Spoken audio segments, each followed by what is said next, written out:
கருத்துரை வழங்குமாறு அன்புடன் கேட்டுக்கொள்கிறேன். நன்றி நிர்மலா தேவி அவர்களுக்கு. ஈரோடு திண்டல் வேளாளர் மகளிர் கல்லூரியின் தமிழ் துறையும், பொள்ளாச்சி நல்லமுத்து கவுண்டர் மகாலிங்கம் கல்லூரியின் தமிழ் துறையும் இணைந்து 5 நாள் நடத்துகிற இணையவழி கருத்தரங்கத்தினுடைய இறுதி நாள் இன்று சிறப்பாக நடைபெற்றுக் கொண்டிருக்கின்றது. இந்த கருத்தரங்கில் உரையாற்றுவதற்காக நம்முடைய அழைப்பிற்கு ஏற்று இணங்கி காத்து கொண்டிருக்கூடிய மலைய பல்கலைக்கழகத்தினுடைய பேராசிரியர் டாக்டர் ராஜேந்திரன் அவர்களுக்கும் இந்த நேரத்தில் 2 கல்லூரிகளின் சார்பிலும் வாழ்த்துக்களையும் வரவேற்பையும் முதல்ல நான் தெரிவித்துக் கொள்கின்றேன். இந்த கருத்தரங்கை மிகச் சிறப்பாக ஏற்பாடு செய்து நடத்தி கொண்டிருக்கும் 2 கல்லூரிகளுடைய தமிழ்துறை தலைவர்களுக்கும் 2 கல்லூரிகளுடைய இந்த கருத்தரங்க ஒருங்கிணைப்பாளர்கள் 2 பேருக்கும் இந்த நேரத்தில் என்னுடைய வாழ்த்துக்களை தெரிவித்துக் கொள்கின்றேன். பொதுவாக இந்த 5 நாட்களும் தமிழ் இலக்கியங்களினுடைய பல பரிமாணங்களை நாம் அலசி ஆராய்ந்திருக்கின்றோம். அந்த வகையில் இன்று சித்தர் இலக்கியம் எப்படி மனித வாழ்வுக்கு பயன்படும் என்பதை பற்றி தெளிவாக எடுத்து சொல்ல பேராசிரியர் டாக்டர் ராஜேந்திரன் அவர்கள் காத்திருக்கின்றார்கள். பொதுவாக சித்தர் இலக்கியம் என்பது நமக்கு கிடைத்த மிகப்பெரிய ஒரு பொக்கிஷம். ஏனென்றால் அகம் புறம் மனம் சார்ந்தும் உடல் சார்ந்தும் பல மருத்துவ குறிப்புகளை உள்ளடக்கி பாடல்களாக எழுதி வைத்து சென்றிருக்கின்றார்கள் நமது சித்தர்கள்.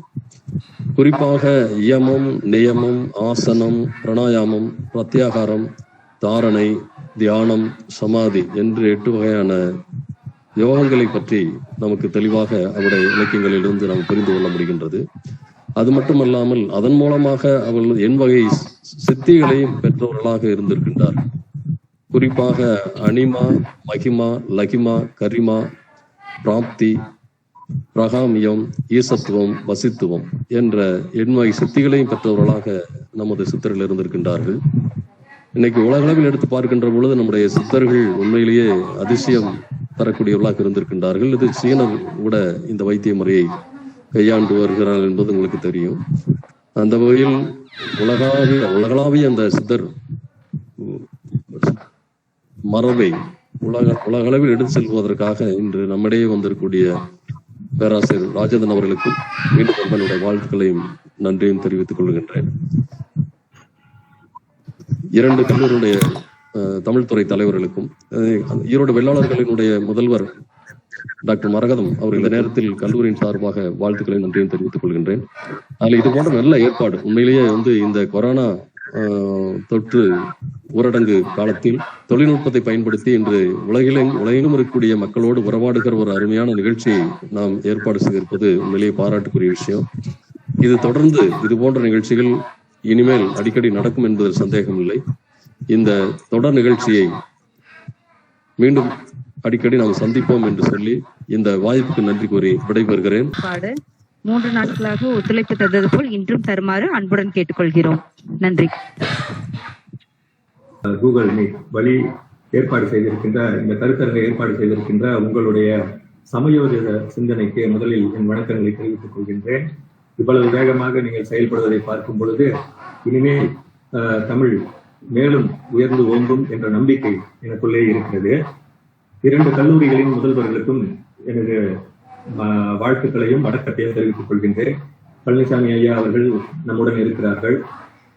அடுத்து 2 கல்லூரிகளின் செயலர்கள், நிர்மலா தேவி அம்மா, இப்படி எல்லாருமே ஒவ்வொருத்தரா பேர் சொல்லிட்டு தான் நம்மளுக்கு நேரம் போய்கிட்டு இருக்கோன்றதுனால உங்க எல்லாரையும் ஒரு சேர வணங்கி இந்த கொரோனா வைரஸ் காலத்துல நமக்கு கிடைச்சிருக்கிற மிகப்பெரிய வரப்பிரசாதம் என்னன்னு கேட்டீங்கன்னாக்கா எல்லாரையும் கை தூக்கி வணங்குகின்ற அந்த பாரம்பரியம், அந்த பண்பாடு. ஏன்னா வெள்ளைக்காரெல்லாம் கை கொடுக்கறது, அரபுகாரெல்லாம் கட்டி பிடிக்கிறது, இப்ப கொரோனா வந்தோன்னா அதெல்லாம் செயல்படாம போயிடுச்சு. அந்த பண்பாடெல்லாம் காலத்துக்கு பொருந்தாததாக கருதப்படுகின்ற நேரத்திலே கையெடுத்து வணங்குகின்ற இந்த பண்பாடு பொருத்தமுடையதாக கொரோனா காலத்திலும் எந்த காலத்துக்கும் பொருத்தமுடையதாகவும் அறிவுபூர்வமானதாகவும் இருப்பதையும் நம்ம பார்க்க முடிகிறது. ஏன்னா எப்பொழுதுமே தமிழ் என்பதே அறிவுபூர்வமான ஒரு மொழி. தமிழர்களை நம்ம எடுத்துக்கொண்டாலும் அப்படிதான். இந்த செய்திகள் எல்லாம் குறிப்பா சித்தர்களுடைய இலக்கியங்களை நம்ம பார்க்கும் பொழுது நம்ம ஆச்சரியப்படுகின்ற வகையிலே அது இருக்கு. பெருவாரியாக இந்த சித்தர்களை பார்க்கும் பொழுது நம்ம ஐயா அறிமுகப்படுத்துனது போல அவர்களுடைய அந்த அட்டமா சித்தி, அனிமா கரிமா லகிமான்னு சொல்ற அந்த அட்டமா சித்திகள், அப்புறம் அவங்கள வந்து புரிந்து கொண்ட விதம், ஏதோ அவர்கள் வந்து சமுதாயத்துக்கு மாறாக எதிர்ப்பான கருத்துக்கள் எல்லாம் சொல்வது போல ஒரு சில பாடல்களை எடுத்து வச்சுக்கிட்டு பேசுறது, இப்படிப்பட்ட வழக்கங்கள்லாம் போய்கிட்டு இருக்கு. அப்படி போகாம அவர்களுடைய இலக்கியங்களை ஆழ்ந்து அகழ்ந்து உள்ளுக்கு போய் நீங்க தேடுனீங்கன்னாக்கா அவங்க ஒரு மனித வாழ்க்கைக்குரிய ஒரு மிகச்சிறந்த சட்டகத்தை, முழுமையான சட்டகத்தை அதுல அப்படியே உள்ளுக்கு பதிவு செய்து வைத்திருக்கிறார்கள் என்பது நமக்கு தெளிவாக புரியும். இது 1, 2 அல்ல, எல்லா நிலைகளிலும் புற வாழ்க்கையில, உலகியல் வாழ்க்கையில செய்ய வேண்டிய காரியங்கள், உலகியல் வாழ்க்கையிலே உடலுக்கும் மனதுக்கும் செய்ய வேண்டிய காரியங்கள், அடுத்து அருளியல் என்று பார்க்கும் பொழுது, ஆன்மீகம் என்று பார்க்கும் பொழுது அந்த நிலையிலும் நாம் ஒரு மனிதன் அடைய வேண்டிய அடைவுகள் அத்தனையும் சேர்த்து ரொம்ப அழகா அவங்க ஒரு சட்டகம், அழகா ஒரு ஃப்ரேம் ஒர்க் அல்லது ஒரு பேக்கேஜ் போல அவங்களுடைய போதனைகளை அருமையா கொடுத்திருக்காங்க. என்ன சொல்லணும்னா, சித்தர்கள் என்பவர்கள் வந்து அவர்களை ஒரு சாமியார்கள் போல, ஏதோ ஒரு மந்திரவாதிகள் போல பார்ப்பதை விட்டு அவர்கள் மிகப்பெரிய ஞானியர்கள், மிகப்பெரிய அறிவியல் அறிஞர்கள் என்பதாக நாம் அவர்களை கொள்ள வேண்டும். அறிவியல் பூர்வமாக சித்தர்களை அணுகுகின்ற காலத்திலே நிறைய ஆச்சரியங்கள் நமக்கு கிட்டுகின்றன. இப்ப நம்ம தொடக்கத்துல இருந்து போயிடலாம். முதல்ல இந்த சித்தர் என்கின்ற வார்த்தைக்கு அதனுடைய வேர் சொல் என்ன அப்படின்னு கேட்டாக்க நம்ம வந்து சித் அப்படின்னு சொல்லுவோம். சித் சித் இந்த சித்துன்னு சொல்லுகின்ற சொல்லுக்கு என்ன பொருள் அப்படின்னு தேடி பார்த்தோம்னா அறிவு என்று பொருள். அப்ப என்னத்துக்கு இந்த அறிவு என்ற பொருள் வந்து சித்தர் அப்படின்றதுக்கு சித்து எப்படி அடிமையா அது வந்து அடிச்சொல்லா வருது அல்லது வேர் சொல்லா வருது அப்படின்னு நீங்க பாத்தீங்கன்னாக்கா, அறிவு வடிவாக ஒளிரும் பொருளை தன்னுள்ளே கண்டு தெளிந்தவர்கள் சித்தர்கள். நல்லா, இதுதான் ரொம்ப முக்கியமான ஒரு விஷயம். இந்த தொடக்கம் இருந்ததுனாலே நம்மளுக்கு போதும். சித்தர்கள் யாருன்னு கேட்டா இந்த ஒரு விஷயத்தை தெரிஞ்சு வச்சிருந்தாலே ரொம்ப தெளிவா அழகா அவர்களை உள்ளுக்கு போய் ஆழ்ந்து பார்க்கறதுக்கு வாய்ப்பா இருக்கும். அவங்க வந்து அறிவு வடிவாக ஒளிரும் பொருளை, ஒரு பொருள் இருக்கு, அந்த பொருள் வந்து அறிவே வடிவமானது, அது ஒளிரும் பொருள், ஒளி மிகுந்த சக்தி மிகுந்த பொருள். அந்த பொருள் நமக்குள்ளே இருக்கிறது. அந்த நமக்குள்ளே இருக்கின்ற பொருளை சரியாக இனம் கண்டு அதோடு அவர்களை இணைத்துக் கொண்டவர்கள் சித்தர்கள் அப்படின்னு சொல்லுவாங்க. இது ரொம்ப முக்கியமான ஒரு பகுதி. அப்ப அறிவுக்கு முதலிடம் கொடுத்து அறிவாலேயே வாழ்கின்றவர்கள். அவர்கள் வந்து அவர்கள் பிற விஷயங்களை, அறிவுக்கு ஒவ்வாத செய்திகளை அவர்கள் ஏற்றுக்கொள்வதில்லை. அதனாலதான் பல இடங்கள்ல சங்கடங்கள் ஏற்படுகிறது. ஏன்னா வாழ்க்கையில எல்லாமே இருக்கும், எல்லாம் கலந்துருக்கும். அதுல அறிவுபூர்வமா இருக்கிறவங்க நீங்க எப்பயும் சாதாரண மனிதர்களோட பாத்தீங்கன்னாக்கா பல சங்கடங்கள்ல சிக்கிக்குவாங்க. சரி, நம்ம இங்க வந்துருவோம். சங்க இலக்கியங்களை நீங்க எடுத்து பயின்று பாத்தீங்கன்னாலும் கூட அதுல அறிவர் என்ற ஒரு வார்த்தை, ஒரு சொல் பயன்பாடு எப்பொழுதுமே இருக்கு. அறிவர் என்ற வார்த்தை வந்து சித்தர்களைத்தான் குறிப்பதாக அல்லது சித்தர்களை குறிப்பதற்காகத்தான் சங்க இலக்கியங்களில் பயன்படுத்தப்பட்டிருக்கிறது என்பதாக சோனா கந்தசாமி அவர்கள் தன்னுடைய இந்திய தத்துவம் என்னும் நூலிலே தெளிவாக குறிப்பிட்டிருக்கின்றார். இந்த விஷயத்தை இதற்கு பிறகு நிறைய எழுத்தாளர்கள் தங்கள் நூல்களிலே எடுத்து சொல்லி இருக்கிறார்கள். நம்ம ஏன் அதை ஒத்துக்கலாம் அப்படின்னு கேட்டீங்கன்னா, ஏன் அது ஏற்புடையது அப்படின்னு கேட்டீங்கன்னாக்கா, சங்க காலத்துல முதல் சங்கத்துல சிவனும் அகத்தியனும் முருகனும் இப்படி எல்லாருமே அந்த அந்த சங்கத்துல இருந்து தமிழை வளர்த்தார்கள் அப்படின்னு சொல்லும் பொழுது அவர்களை வந்து சிவனை வந்து முதல் சித்தனாக ஆதி சித்தனாக பார்க்கின்ற பாரம்பரியம் உண்டு, முருகனை ஆதி சித்தனாக பார்க்கின்ற பாரம்பரியம் உண்டு, அகத்தினையை சித்தர் நெறியை பரப்புவதிலே இருக்கின்ற ஒரு முக்கிய சித்தராக பார்க்கின்ற பாரம்பரியமும் உண்டு. அப்ப இந்த மூன்றுமே இணைந்த நிலையில இருக்கிற அறிவர் என்ற சொல் சித்தர்களை குறிப்பதாக இருந்திருக்க வேண்டும் என்பதாக ஏற்றுக்கொள்ளலாம். அடுத்து நிறைமொழி மாந்தர் அப்படின்னு சொல்ற இன்னொரு சொல் உங்களுக்கு எல்லாம் தெரியும். தொல்காப்பியத்திலே இந்த வார்த்தை பயின்று வருகிறது. இந்த நிறைமொழி மாந்தர் என்று சொல்லுவது கூட சித்தர்களைத்தான் குறிப்பிடுகிறார்களோ என்று பல சித்த அறிஞர்களும் தமிழ் அறிஞர்களும் எண்ணம் கொண்டிருக்கிறார்கள். சரி, இந்த சித்தர்கள் யார் அப்படின்னு கேட்டீங்கன்னாக்கா, சிவன்பால் சித்தம் வைத்தவர் சித்தர் அப்படின்றாங்க. சிவம் என்பது நீங்க வந்து சிவன் என்று இப்ப ஒரு ஒரு ஒரு படப்பிடிப்பு உங்க மனசுல வச்சிருக்கீங்களா? அதற்கும் அப்பால் அதற்கும் பெரியதாக விரிந்து பறந்த ஒரு ஒரு சத்து பொருள், அதைத்தான் வந்து சிவம் அப்படின்னு நம்ம சொல்றோம். இந்த சிவம் சரிங்களா?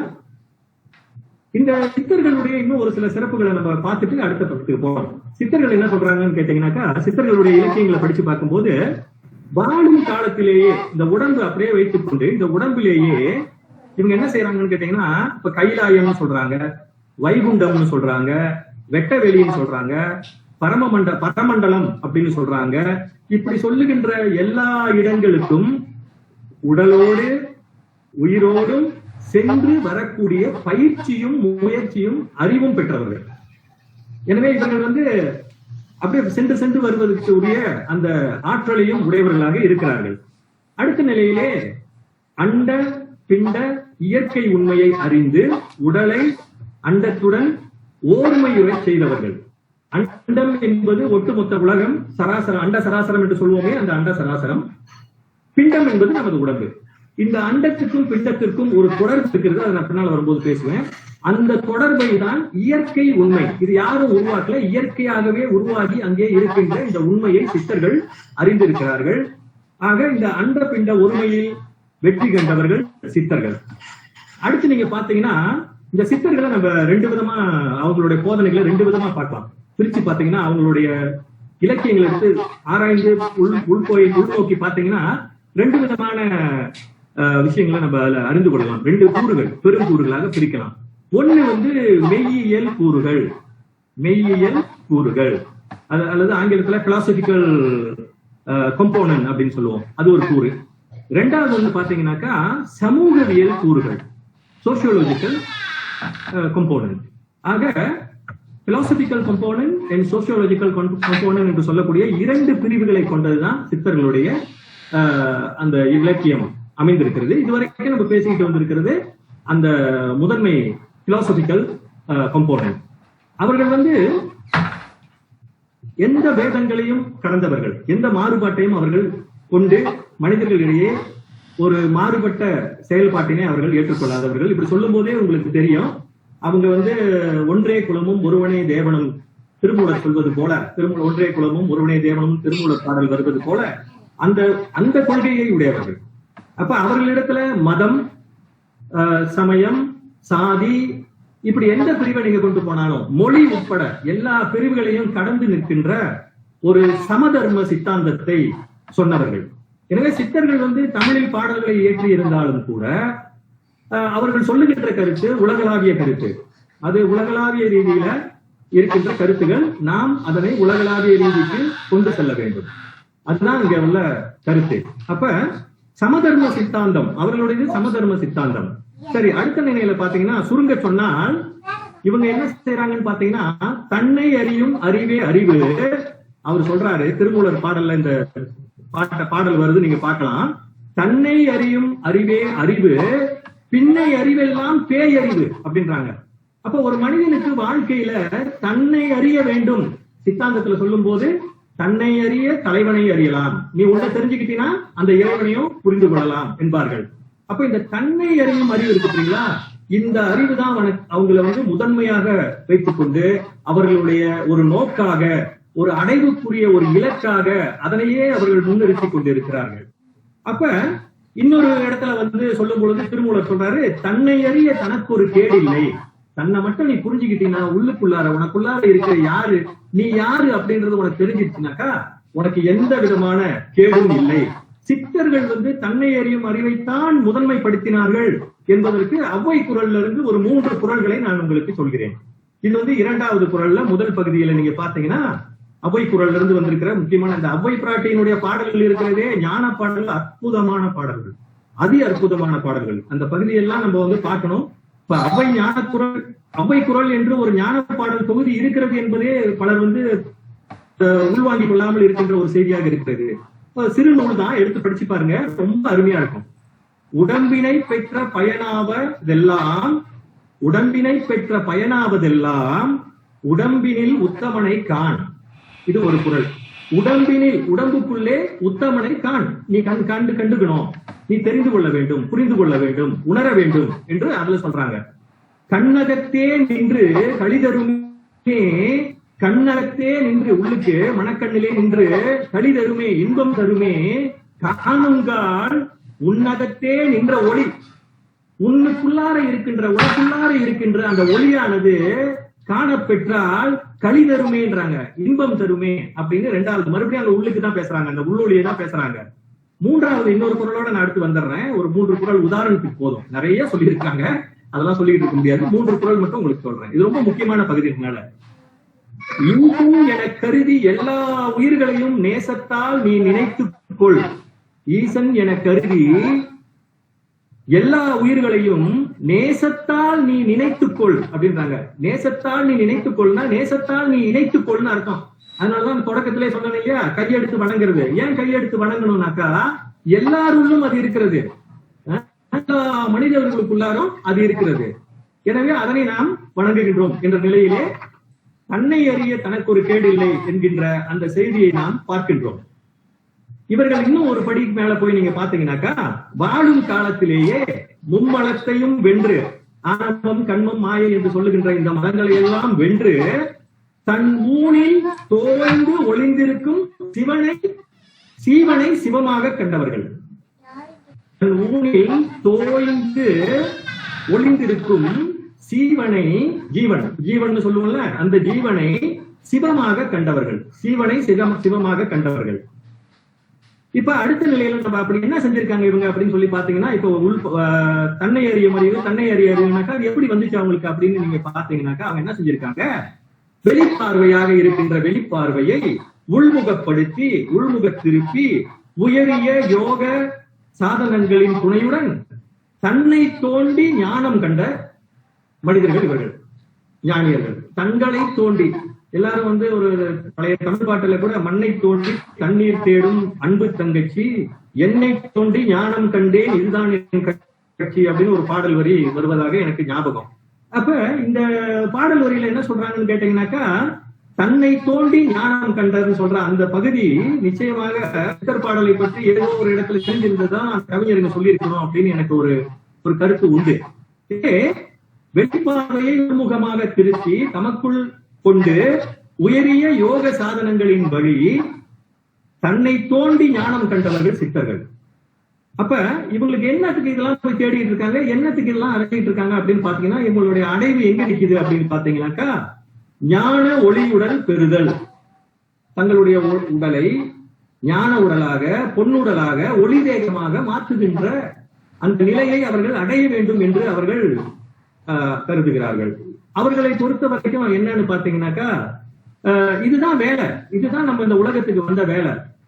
இப்ப வள்ளல் பெருமானை எடுத்துக்கிட்டீங்கன்னாக்கா, அவரு திரும்ப திரும்ப சொல்றாரு, பொய் புனையேன், பொய் சொல்லல, நான் ஏதோ ஏமாத்து வேலை செய்யல, வாங்க வழிகாட்டுறேன் அப்படின்னு சொல்லி அவரு அப்படி அவ்வளவு ஆழ்ந்து ஆழ்ந்து ஆழ்ந்து ஆழ்ந்து அவர் சொல்லுகின்ற அந்த செய்திகள் எல்லாம் பாத்தீங்கன்னா, இந்த ஞான ஒளியுடன் பெற்று எந்த வாழ்வை பெறுவது, மரணமில்லா பெருவாழ்வை அடைவதற்குரிய மார்க்கம் இங்கே இருக்கிறது என்பதை சொன்னது மட்டும் இல்லாமல் நிரூபித்து காட்டியவர்கள் சித்தர்கள். இந்த செய்திகளை நம்ம பார்க்கணும். இப்ப தமிழர்களை பொறுத்தவரையிலும் ஒட்டு மொத்தத்துல 2 விஷயம் இருக்கு நம்ம கிட்ட, 2 ஆச்சரியப்படக்கூடிய விஷயங்கள் இருக்கு. இரண்டு விஷயங்கள். ஒன்று எப்போதும் என்ன சொல்லுவாங்கன்னா, உலகம் முழுக்க இருக்கின்ற சமயங்கள் இறைவன் மட்டுமே உண்மை, மற்றதெல்லாம் பொய். ஒரே ஒன்றுதான் உண்மை, இறைவன் மட்டும்தான் உண்மை உலகத்துல, வேற எதுவுமே பொய், மற்றதெல்லாம் நிழல்கள், சாயா, மாயா அப்படி சொல்வார்கள். ஆனால் சைவ சித்தாந்தம் என்ன சொல்லும் கேட்டீங்கன்னாக்கா, பதி, பசு, பாசம் என்கின்ற 3மே உள்ள பொருள் அப்படின்னு சொல்லும். உள்ள பொருள், இந்த 3மே உள்ள பொருள். அப்ப உயிர் என்பது நிலையானது, அது படைக்கப்படாதது, அது அழிவுறாதது என்கின்ற தத்துவத்தை சைவ சித்தாந்தம் சொல்லுகிறது. ஒன்று. அதே தத்துவத்தை சித்தர் பாடல்களிலும் நம்மளால தெளிவா பார்க்க முடியும். சித்தர் பாடல் நமக்கு சொல்லுகின்ற ஒரு மிகப்பெரிய செய்தியாக அதுவும் இருக்கு. சரி, அடுத்த நிலையில ஒண்ணு இருக்கு. அது என்னன்னு கேட்டீங்கன்னா, உடல். இந்த உடல் அழியும் அப்படின்னு எல்லாருக்கும் தெரியும். டெத் இஸ் ஷுவர் அப்படின்னு ஆங்கிலத்தில் சொல்லுவார்கள். டெத் இஸ் ஷுவர், அவ்வளவு தெளிவு பிள்ளையர்கள் சொல்லும் போது அவ்வளவு தீர்க்கமாக இறப்பு என்பது உறுதி அப்படின்னு சொல்லுவாங்க. ஏன்னு கேட்டீங்கன்னாக்கா, அவர்கள் மத்தியிலே சித்தர்கள் பிறக்கவில்லை. சித்தர்கள் உருவாகுகின்ற அளவுக்கு அவர்களுடைய சமுதாயத்திலே சிந்தனை ஆழம் இன்னும் எட்டவில்லை என்பதாக நாம் கொள்ள வேண்டும். அப்ப நம்ம எந்த அளவுக்கு உயர்ந்து நிக்கிறோம்ன்றதை நீங்க புரிஞ்சு கொள்ளணும். அப்ப அந்த உடலோடு உலகம், மறு உலகம் செல்கின்ற வாழ்க்கையை நீங்கள் பார்க்க வேண்டும் என்று சொன்னால், இப்ப சைவ சித்தாந்திகள் சொல்லும் பொழுது நம்ம சைவத்துல பாத்தீங்கன்னா கூட அப்படி ஒரு விஷயம் இல்லைன்னு சொல்லுவாங்க. ஆனா நால்வர்கள் 4 பேரும் எப்படி இறையை அடைந்தார்கள் அப்படின்னு நீங்க பாத்தீங்கன்னா, இந்த 4 பேருமே உடலோடு தான் போயிருக்காங்க. இந்த 4 பேருக்குமே நீங்க தமிழகம் முழுக்க சுத்தி வளைச்சி தேடி எடுத்தீங்கன்னா கூட அவங்களுடைய சமாதி எங்க இருக்குன்னு உங்களால சொல்ல முடியாது. இந்த 4 பேருக்குடைய எந்தெந்த இடத்துல அவங்க ஆனாங்கன்ற செய்திகள்லாம் உங்களுக்கு தெரிஞ்சிருக்கும். நான் சொன்னேன்னா அதுக்கு தனியா ஒரு நேரம் பிடிக்கின்றதுனால அதை நான் விட்டுறேன். ஆனா நிச்சயமாக இந்த 4 பேருமே நிச்சயமாக அவர்கள் இறைவனை சாரும் போது தங்களுடைய ஒளி தேகத்தோடு சேர்ந்திருக்கிறார்கள் என்று நிச்சயமாக நம்மால் சொல்ல முடியும். ஆனால் அவர்கள் பாடல்களில் இது பற்றி அவர்கள் பெரிதாக இதையும் தொட்டு பேசியதாக இல்லை. தேவார திருவாசகங்களை எடுத்து பார்க்கும் பொழுது திருவாசகத்தில் சில செய்திகள் கிடைக்கின்றன. ஆனால் தேவார பகுதிகளில் பெருவாரியாக இந்த ஒளி உடம்பு பற்றிய செய்திகள் அவ்வளவு இருப்பதாக தெரியவில்லை. சரி, இப்படி சித்தர்கள் ஒன்ன புரிஞ்சுக்கிட்டு இருக்காங்க. இங்க வந்ததுடைய வேலையே என்னன்னா, கண்ணை எறிந்து தன்னுடைய அறிவை உள்ளுக்கு ஒளிர்கின்ற அந்த இறையை தன் சீவனையே சிவனாக கண்டு அதன் மூலம் தன்னை பரத்துடன் இணைத்துக் கொள்வது. பரம் என்பது இறை என்று வைத்துக் கொள்ளுங்கள், தான் என்பது உயிர். இந்த சீவனை பரத்துடன் இணைத்துக் கொள்வது, அந்த இணைத்துக் கொள்கின்ற வேலையை தெளிவாக செய்தவர்கள் சித்தர்கள். அப்படி இணைக்கும் பொழுது அவர்களுடைய உடல் பொன்னுடல் ஆகிறது, ஒளி உடல் ஆகிறது. அந்த கூட்டை எப்பொழுதும் அவர்கள் பிரிக்கலாம், எப்பொழுதும் அவர்கள் அதை சேர்த்துக் கொள்ளலாம், அவர்கள் என்னென்னமோ செய்ய முடியும். இதன் வழியே இந்த நிலையிலேயே அவர்களுக்கு ஐயா முதல்ல பேசும்பொழுது, பழனிசாமி ஐயா பேசும்போது அட்டமா சித்துகள் சொன்னாங்க இல்லையா? இந்த அட்டமா சித்துகளை நம்ம தெரிஞ்சு வச்சிருக்கிறோம், காலங்காலமா நிறைய விஷயங்களை நம்ம புரிஞ்சு வச்சிருக்கிறோம், படிச்சிருப்போம் பல பேரு. ஆனா அதை பொதுவுல கொண்டு மக்களிடத்திலே பரப்புகின்ற ஒரு போக்கு நம்மளுக்கு இல்ல. ஆனா வெள்ளைக்காரன் என்ன பண்ணிருக்கான்னு பாத்தீங்கன்னாக்கா, இந்த குறிப்பை வச்சுக்கங்க தயவு செஞ்சு, உங்களுக்கு இது ரொம்ப பயனா இருக்கும். லூசி, LUCY, லூசி அப்படின்னு சொல்ற ஒரு ஆங்கில படம் தயாரிச்சிருக்கான். இந்த ஆங்கில படம் தயாரிச்சு, இது கொஞ்சம் சொல்றேன் ஏன்னா இது ரொம்ப முக்கியம். இந்த ஆங்கில படம் தயாரிச்சு, இந்த ஆங்கில படம் வெளிநாடுகள்ல இருந்து மது போதை அல்லது வஸ்து பொருட்கள், அந்த என்ன சொல்லுவோம் ட்ரக்ஸ், அத கடத்துற ஒரு கும்பல், அந்த கும்பலை பற்றிய ஒரு படம் இது. அவங்க CP4 அப்படின்னு சொல்ற ஒரு ட்ரக்ஸை கண்டுபிடிச்சு அதை கடத்துறாங்க. அத ஒரு பெண்ணோட வயிற்றுக்குள்ளார வச்சு கடத்துறாங்க. அந்த மருந்தானது, அந்த போதைப் பொருளானது வயிற்றிலேயே வெடிச்சு அவளுடைய ரத்தத்தில் கலக்கும் போது அவளுக்கு அதீத சக்திகள் வருகின்றன. அட்டமா சக்திகள் சொல்றோம்ல, இந்த அட்டமா சக்திகள் எல்லாவற்றையும் அந்த படத்துல காட்டுறான். அட்டமா சித்திகள் பெற்றவர் 360 பாகை பார்வை இருக்கும். அவர் இப்படி பார்க்க வேண்டியதில்லை, இந்த கண்ணால பார்க்க வேண்டியதில்லை, ஊன கண்ணால் பார்க்க வேண்டியதில்லை. அவருக்கு உலகத்தில் நடக்கிறத எல்லாமே அவரால் பார்க்க முடியும், எங்க எவ்வளவு தூரத்துல இருந்தாலும் பார்க்க முடியும் அப்படின்னு சொல்றாங்க அட்டமா சித்து பெற்றவர்கள்ல. இன்னொன்னு அவர்களுடைய காசு எவ்வளவு தூரத்துக்கும் கேட்கும் அப்படின்றாங்க. அப்ப இந்த படத்துல நீங்க பாத்தீங்கன்னா இந்த விவரங்களை எல்லாம் ரொம்ப ஒரு அறிவியல் பூர்வமாக அவர்கள் படைத்து காட்டுகின்றதை பார்க்கும் பொழுது எனக்கு மிகப்பெரிய ஆச்சரியமாக இருந்தது. இது என்ன படத்தை திருப்பி நான் பார்க்கல, தெரியாம ஒரு இடத்துக்கு போயிருந்தப்ப என்னுடைய வண்டியை அங்க விட்டுட்டு இருந்து காத்து கொண்டிருந்த நேரத்துல அங்க பக்கத்துல ஓடிக்கிட்டு இருந்த படத்தை பார்த்து பிறகு எடுத்து பார்த்ததுல நான் புரிஞ்சு கொண்டேன் இப்படி. ஆனால் அந்த திரைப்படத்தில் ஒரு முன்னுரை போல சொல்லுகின்ற பொழுது அவன் என்ன சொல்றாங்க, இது போன்ற சிந்தனைகளை அவர்கள் சீனா, கிரேக்கம் இப்படிப்பட்ட பாரம்பரியங்களில் இருந்து பெற்றது போலவும் இந்தியா என்று சொல்லுகின்ற அந்த வார்த்தையை ரொம்ப குறைஞ்ச நிலையில சொல்லுகின்ற நிலையை நம்மளால புரிஞ்சது. ஆனால் அந்த படத்துல தயாரிப்பாளர்கள் அவங்க எல்லாம் தேடிக்கிட்டு நான் போகும்போது பாக்குறப்ப அங்க 2-3 தமிழர்களுடைய பெயர்கள் இருப்பதை நான் கண்டேன். அப்ப நிச்சயமாக இது சைனால இருந்து வரல, கிரீக்ல இருந்து வரல, ஏன்னா அங்கெல்லாம் இது இல்ல. இது தமிழ்ல இருந்து சித்தர்கள்ட்ட இருந்து கொள்ளையடிக்கப்பட்டு கொண்டு போன செய்திகள். அவ்வளவு அற்புதமாக அந்த படத்துல காட்டுறாங்க. சரி, அதை நம்ம ஏற்றுக்கொள்வோம், அவர்களுக்கு ஒரு பாராட்டை சொல்லிடுவோம். ஏன்னா அதன் வழியாகவாவது உலக மக்கள் இப்படி எல்லாம் முடியும், மனிதனுக்குள்ளார இப்படிப்பட்ட அபூர்வ ஆற்றல்கள் இருக்கின்றன என்பதை புரிந்து கொள்வதற்கு அது ஒரு வகையில ஒரு சின்ன ஒரு வெளிச்சத்தை காட்டும் என்கின்ற நம்பிக்கையை நான் சொல்றேன். சரி, அப்ப வந்த வேலை, இப்ப நம்ம வந்துருவோம். வந்த வேலை, ஒரு மனிதன் இந்த உலகத்துல பிறக்கிறதுக்கான காரணம் என்ன? 3 கேள்விகளுக்கு பதிலளித்தால் அவன் ஞானி ஆவான் என்று சொல்லுகிறார்கள். அதே 3 கேள்விகளுக்கு ஒரு நாகரிகம் அல்லது பண்பாடு பதில் சொல்லவில்லை என்று சொன்னால் அந்த நாகரிகம் அல்ல என்று நாகரிகவியலாளர்கள் சொல்வார்கள். என்ன அது? நாம் பிறப்பதற்கு முன்பு எங்கிருந்தோம்? பிறப்பதற்கு முன்பு எங்கு இருந்தோம்? ஒண்ணு. எதற்காக எங்கே பிறந்தோம்? இங்கே எதுக்கு பிறந்தோம்? இறந்த பிறகு எங்கே போகின்றோம்? இந்த உடல் இறந்த பிறகு எங்கே போகின்றோம்? இந்த 3 கேள்விக்கு பதில் சொல்லணும் அப்படின்னு சொல்லியிருக்காங்க. இந்த 3 கேள்வியில தான் இந்த வந்த வேலைன்னு இருக்கு. இங்க வந்ததுக்குள்ள வேலை, அதுதான் சித்தர்கள் சொல்றது வந்த வேலை. நம்ம தமிழ்ல சாதாரணமா ஒரு பழமொழியை சொல்லுவாங்க, சாதாரண வயசானவங்க கூட சொல்லுவாங்க. என்ன சொல்லுவாங்கன்னு கேட்டீங்கன்னா, வந்த வேலையை விட்டுட்டு பந்த காலை பிடிச்சிட்டு நிக்கிறான், வந்த வேலையை விட்டுட்டு பந்த காலை பிடிச்சிட்டு நிக்கிறான். அப்ப நம்ம வந்த வேலையை விட்டுட்டு அது சரியா புரியல. பந்தற்கால் அப்படின்னாக்கா அந்த திருமணத்துக்கு போடுகின்ற பந்தலோ அல்லது விழாக்களுக்கு போடுகின்ற பந்தலோ அதை புடிச்சுக்கிட்டு எதுவும் வேலை செய்யாம நின்று இருக்கான் போல இருக்கு அப்படி உணரலாம். ஆனால் உள்வாங்கி பார்க்கும் பொழுது உங்களுக்கு எல்லாருக்கும் புரியும். நான் அந்த சாதாரண சாமியானர்கள் சொல்லிக்கிட்டு இருக்கேன். என்னன்னு கேட்டீங்கன்னாக்கா, இங்க உலகத்துக்கு வந்ததனுடைய நோக்கத்தை மறந்து பந்தங்களை பிடித்து கொண்டு உறவுகளை நிறைய உருவாக்கி கொண்டு, வெறும் பந்தம் என்பது உறவுகளோடு மட்டுமல்ல, பொருட்களோடு, இங்க வாழுகின்ற சூழலோடு, இது என் வீடு, என்னுடைய உலகம், என்னுடைய இது, அது இது, என்னுடைய எல்லாத்தையும் இணைச்சு பிடிச்சிட்டு எதையும் விட்டு போக முடியல. அப்ப அதுல எல்லாம் சிக்குன்றதுனால அவங்க வந்த வேலையை மறந்துடுறாங்க, முழுசா மறந்துடுறாங்க. இந்த மறந்தவர்களுக்கு கருணையின் காரணமாக மறந்த இந்த மனித குலத்திற்கு, இதுல பெருவாரியாக மறந்தவங்க தான். நாம எல்லாரையும் சேர்த்துதான் நான் சொல்றேன், என்னையும் சேர்த்து தான் சொல்றேன்.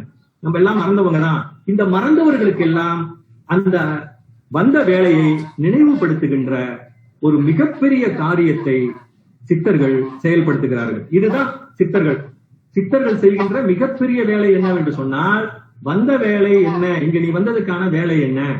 அப்ப இங்க வந்ததுக்கான வேலை என்னன்னு கேட்டா, உங்களுக்கு சித்தர்கள் அந்த காரணத்தை சொல்லி அதனால என்னென்ன காரியங்கள் செய்யணும் அப்படின்றத அவங்க நம்மளுக்கு சித்தர் இலக்கியங்கள்ல நிறைய இடங்கள்ல சொல்லி இருக்கிறாங்க. அப்ப அந்த விஷயங்கள்ல ஒரு சிலதை நம்ம தொடர்ந்து பார்ப்போம்.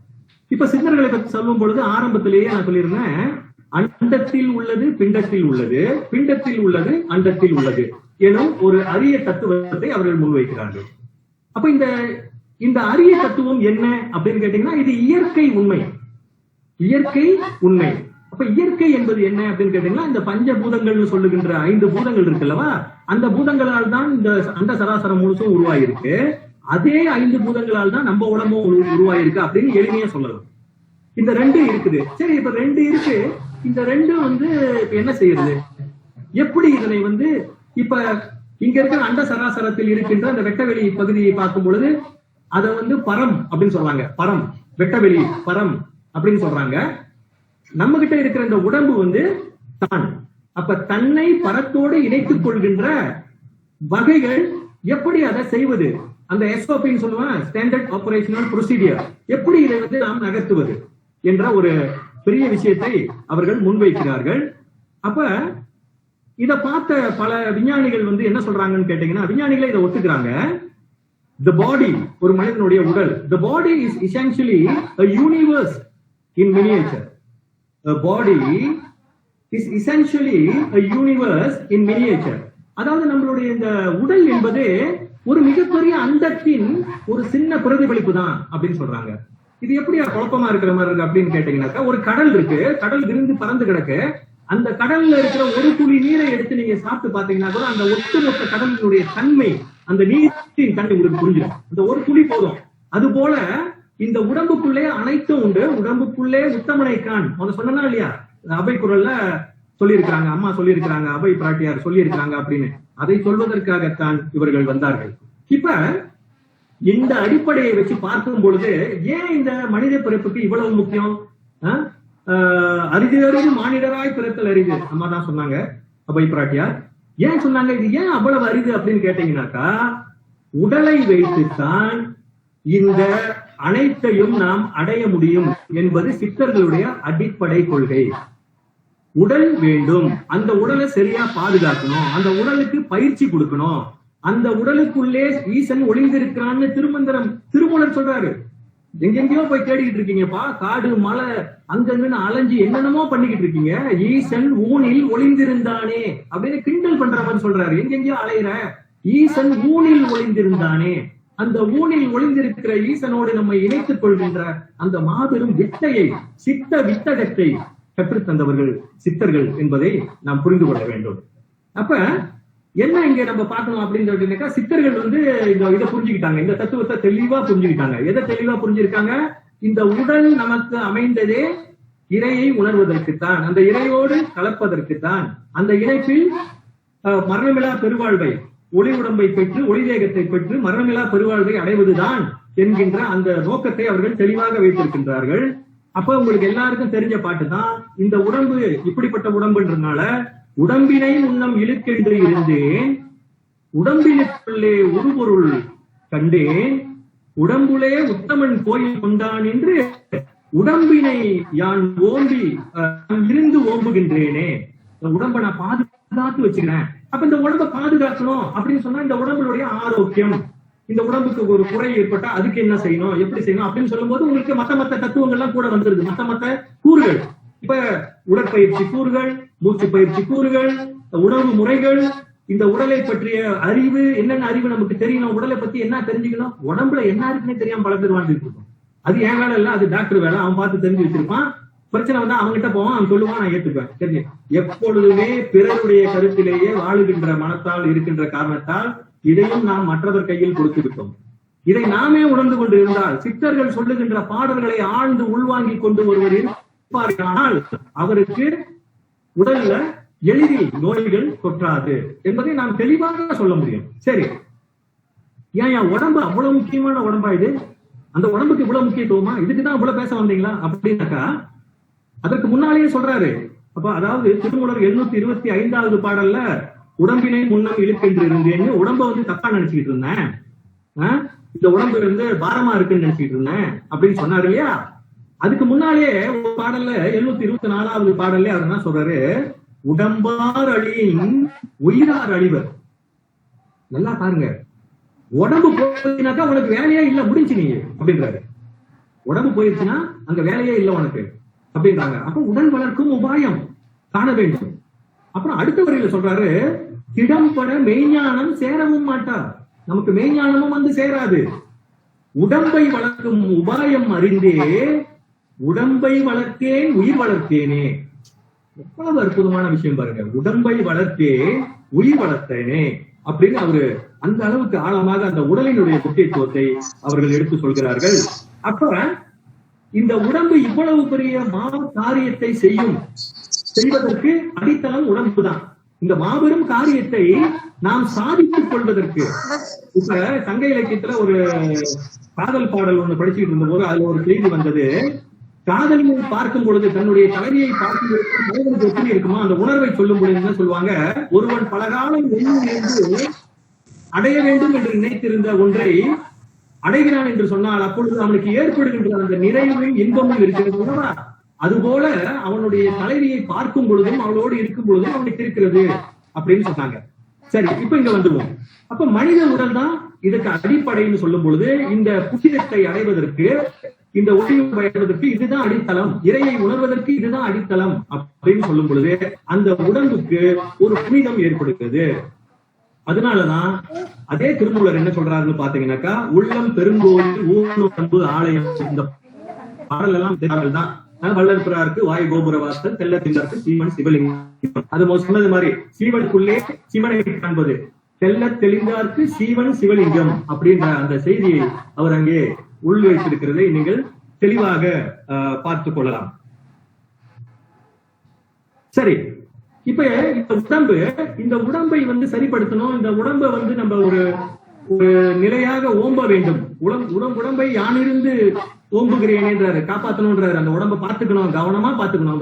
சாதாரணமா சொன்னா கவனமா பார்த்துக்கணும் அப்படின்னு சொன்னாக்கா, அதற்கு முதலாக நாம் செய்ய வேண்டிய காரியம் என்னன்னு கேட்டீங்கன்னாக்கா, சித்தர் பாடல்களை இலக்கியங்களை அடிப்படையாக வைத்துத்தான் இந்த கருத்தும் ஒண்ணு வருது. அவங்களுடைய எங்க நீங்க தேடி எதை படிச்சாலும் அவங்க என்ன சொல்றாங்கன்னு பாத்தீங்கன்னாக்கா, ஒரு உண்மையை வந்து அவங்க வைக்கிறாங்க. ஒரு திரண்ட கருத்தாக, இது சித்தர்களின் திரண்ட கருத்தாகவும் இது இருக்கிறது.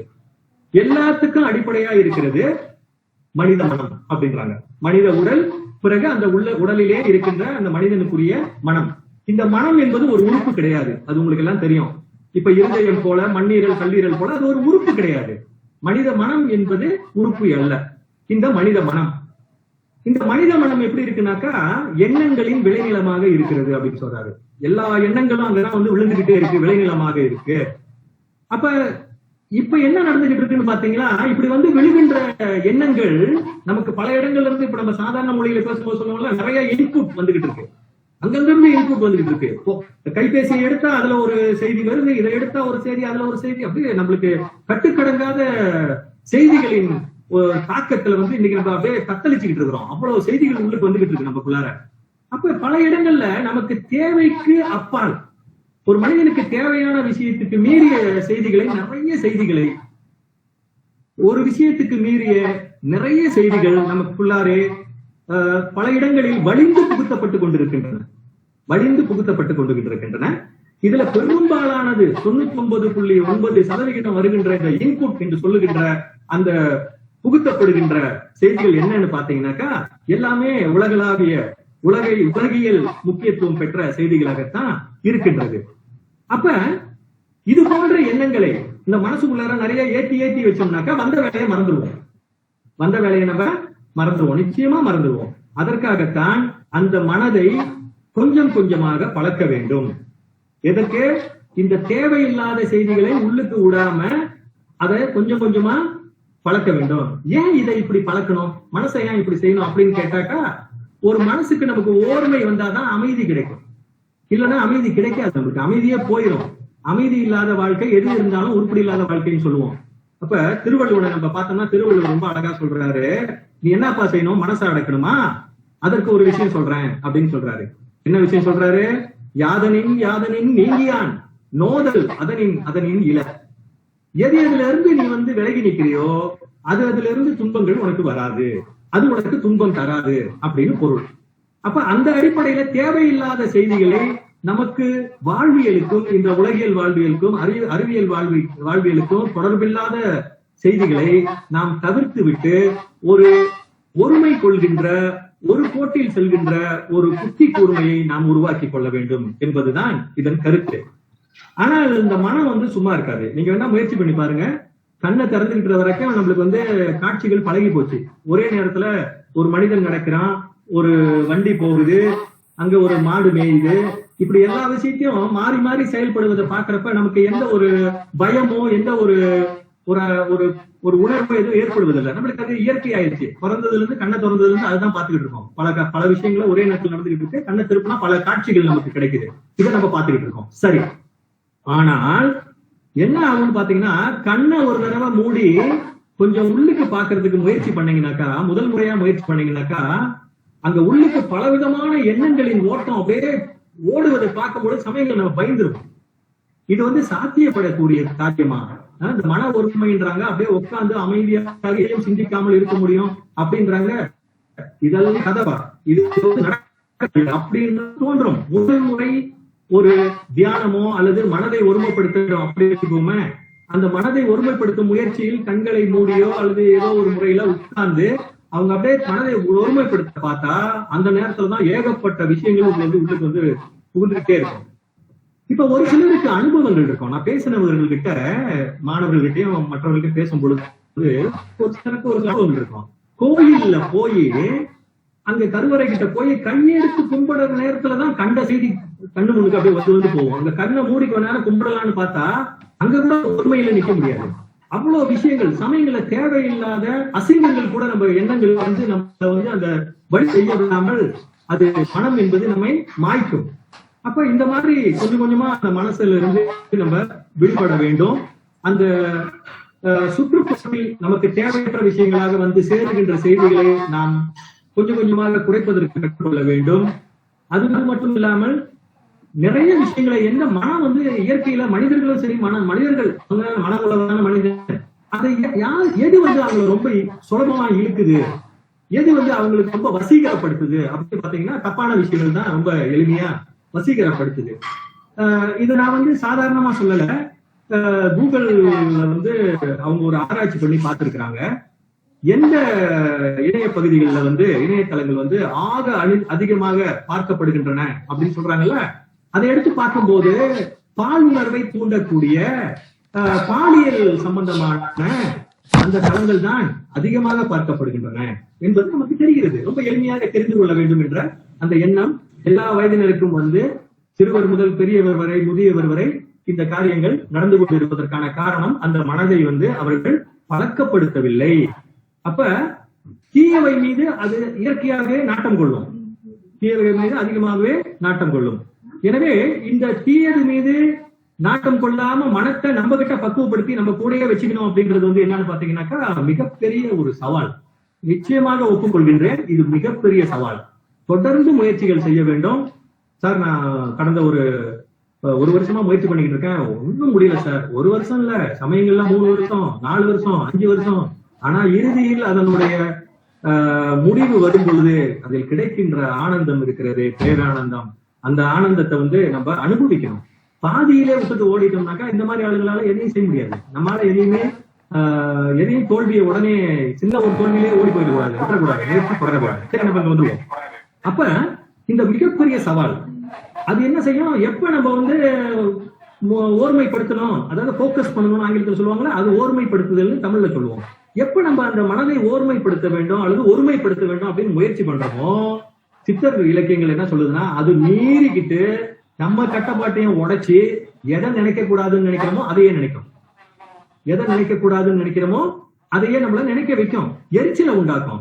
இப்போ ஒரு சிலருக்கு உங்களுக்கு அனுபவம் இருக்கலாம், ஒரு சில பாடல் வரிகளோ அல்லது ஒரு சில வசன வரிகளோ உங்களுக்கு பிடிக்காத ஒரு பகுதி எரிச்சலை உண்டாக்கக்கூடிய அது மனசுல போய் ஒட்டிக்கும். அந்த நாள் முழுக்க அல்லது மறுநாள் வரைக்கும் கூட அந்த எண்ணம் உங்க மனசுல ஓடிக்கிட்டே இருக்கும். அது உங்களை அப்படியே போட்டு அலைக்கழிக்கும். இதுக்கெல்லாம் காரணம் என்னன்னாக்கா நம்ம மனசை நம்ம புரிஞ்சுக்கல. மன மூலம் என்பது எங்க இருக்கு, எண்ணங்கள் எப்படி உருவாகுது, எப்படி மனமூலம் என்பது எது என்று தெரிந்து விட்டால், எண்ணங்கள் அதிலே எப்படி உருவாகின்றன என்பது தெரிந்து விட்டால், ஓரளவுக்கு அதனை பயிற்சி செய்து நம்மளுடைய கட்டுக்குள் அதனை கொண்டு வரலாம். அதை முழுசாக கட்டுப்படுத்திடலான்றதுலாம் அவ்வளவு எளிமையான காரியம் இல்லை. ஆனா அது பயிற்சியால், முயற்சியால், சித்தர்களுடைய அறிவுரையின்படி, அதுதான் சித்தா டெக்னிக்ஸ் சொல்லுவோம், சித்த வித்தகங்கள்னு சொல்லுவாங்க. இது குருமுகமாக நீங்க கத்துக்கணும். சித்த வித்தகங்கள் மூலமாக அதை நம்ம நிச்சயமாக செய்ய முடியும். அப்ப அடிப்படையில் என்னன்னு கேட்டீங்கன்னாக்கா, மனசுல தேவையற்ற எண்ணங்களை தோன்றாமல் கட்டுக்குள் கொண்டு வருகின்ற ஒரு விஷயம். இப்ப ஒரு பாடல், சித்தர் பாடல், உங்களுக்கு எல்லாருக்கும் தெரிஞ்ச பாடல் தான். நான் முடிஞ்ச வரைக்கும் தெரிஞ்ச பாடல்களை தான் தேர்ந்தெடுத்து இதுல வச்சிருக்கிறேன். ஏன்னு கேட்டா அப்பதான் நீங்க என்னோட இணைஞ்சு வர முடியும். இப்ப திருமூலர் சொல்லுகின்ற இன்னொரு பாடல்ல, மனமது செம்மையானால் மந்திரம் சிதிக்க வேண்டாம் அப்படின்ற அந்த பாடல். அப்ப இந்த பாடல்ல அவர் என்ன சொல்றாரு, மந்திரம் செபிக்க வேண்டாம்னு சொல்லல.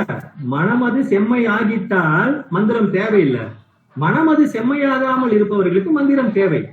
நிச்சயமாக மந்திரம் செபிக்க வேண்டும் என்பதுதான் பொருள்.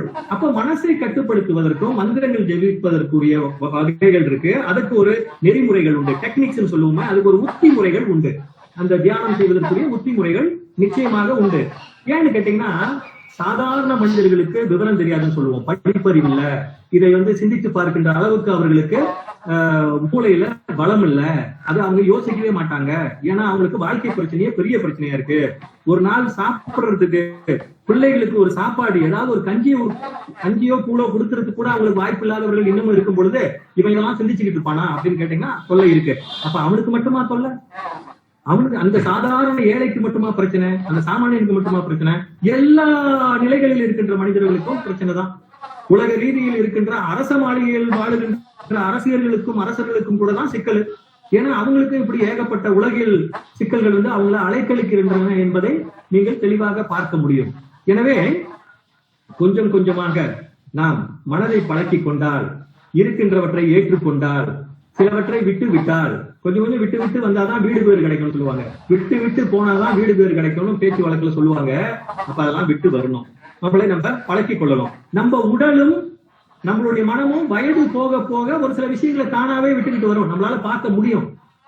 ஆனா வயது போனா உடல் காரணமாக இன்னும் பல விஷயங்களை நம்ம விட்டுருவோம். உதாரணமா சின்ன பிள்ளையா இருக்கும்போது கடையில போய் பார்க்கலாம், பனிக்கூழ் விற்கிறாங்க. ஒரு பனிக்கூழ் ஐஸ்கிரீம் பனிக்கூழ் விற்கிறவர் அப்படியே வராரு. பிள்ளை அம்மா கிட்ட சண்டை போட்டு எப்படியாவது தனக்கு ஒரு பனிக்கூழை வாங்கி விட வேண்டும் என்று போராடும். ஆனா அதே பிள்ளை வளர்ந்து இப்பொழுது ஒரு 30 வயசு 40 வயசுல ஒரு உணவு கூடத்துக்குள்ள போகுது. நீங்களாம் ஹோட்டல்னு சொல்லுவீங்க தமிழ்நாட்டுல. ஹோட்டலுக்கு சாப்பிட போறாங்க. அங்க போகும் பொழுது அங்க பக்கத்திலேயே பாத்தீங்கன்னா ஒரு பெரிய பெட்டி நிறைய இந்த பனிக்கூழை அடுக்கி வச்சிருப்பான்.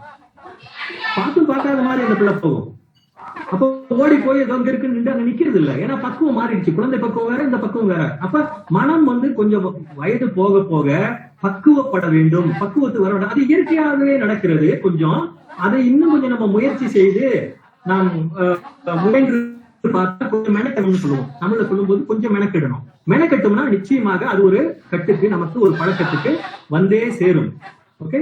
இன்னொன்னு என்னன்னு பாத்தீங்கன்னாக்கா, இந்த மனதினுடைய பக்குவ நிலைக்கு தான் நம்மளுக்கு, அதுக்கு ஒப்பதான் நம்மளுக்கு ஒரு சில விஷயங்கள் புரியும். ஒரே செய்தியை ஒரு சாதாரண மனிதன் புரிந்து கொள்வதற்கும், ஒரு இல்லறத்தான் புரிந்து கொள்வதற்கும், ஒரு யோகி புரிந்து கொள்வதற்கும் வேறுபாடு உண்டு. இந்த வேறுபாடு எங்கிருந்து வருதுன்னு பாத்தீங்கன்னாக்கா, அவங்க கிட்ட இருக்கின்ற பக்குவ நிலையிலிருந்து தான் வருது என்பதை நாம் தெளிவாக தெரிந்து கொள்ள வேண்டும். சரி, இப்ப அவங்க என்ன செய்யறாங்க, இந்த சித்தர்களே பாத்தீங்கன்னாக்கா உடம்புதான் அடிப்படையில ரொம்ப முக்கியம் அப்படின்னு சொன்னாங்கல்ல. சொல்லிட்டு அதற்கு பிறகு என்ன சொன்னாங்கன்னாக்கா, இது எந்த உலகத்தில் எந்த நாகரிகமும் சிந்தித்து பார்க்காத ஒரு அற்புதமான செய்தியை, ஒரு அழகான முறையை, ஒரு உத்தியை மனித மனத்தை கட்டுப்படுத்துவதற்கும், மனத்தை பழக்குவதற்கும், கட்டுப்படுத்துறதுன்னு சொல்லக்கூடாது, அதை பழக்கப்படுத்துவதற்கும் அவங்க அற்புதமான ஒரு விஷயத்தை முன் வச்சிருக்காங்க. இதை நம்ம எப்பொழுதுமே எடுத்து பாக்குறது இல்ல. ஏன் எடுத்து பாக்குறது இல்ல அப்படின்னு கேட்டீங்கன்னா, இதுக்கெல்லாம் நம்மளுக்கு நேரம் இல்லை அப்படின்ற மாதிரி போகுது. என்ன சொல்றாங்கன்னா, அவங்க மனித உடல்களை நடமாடும் கோயில்களாக காட்சிப்படுத்துகிறார்கள்.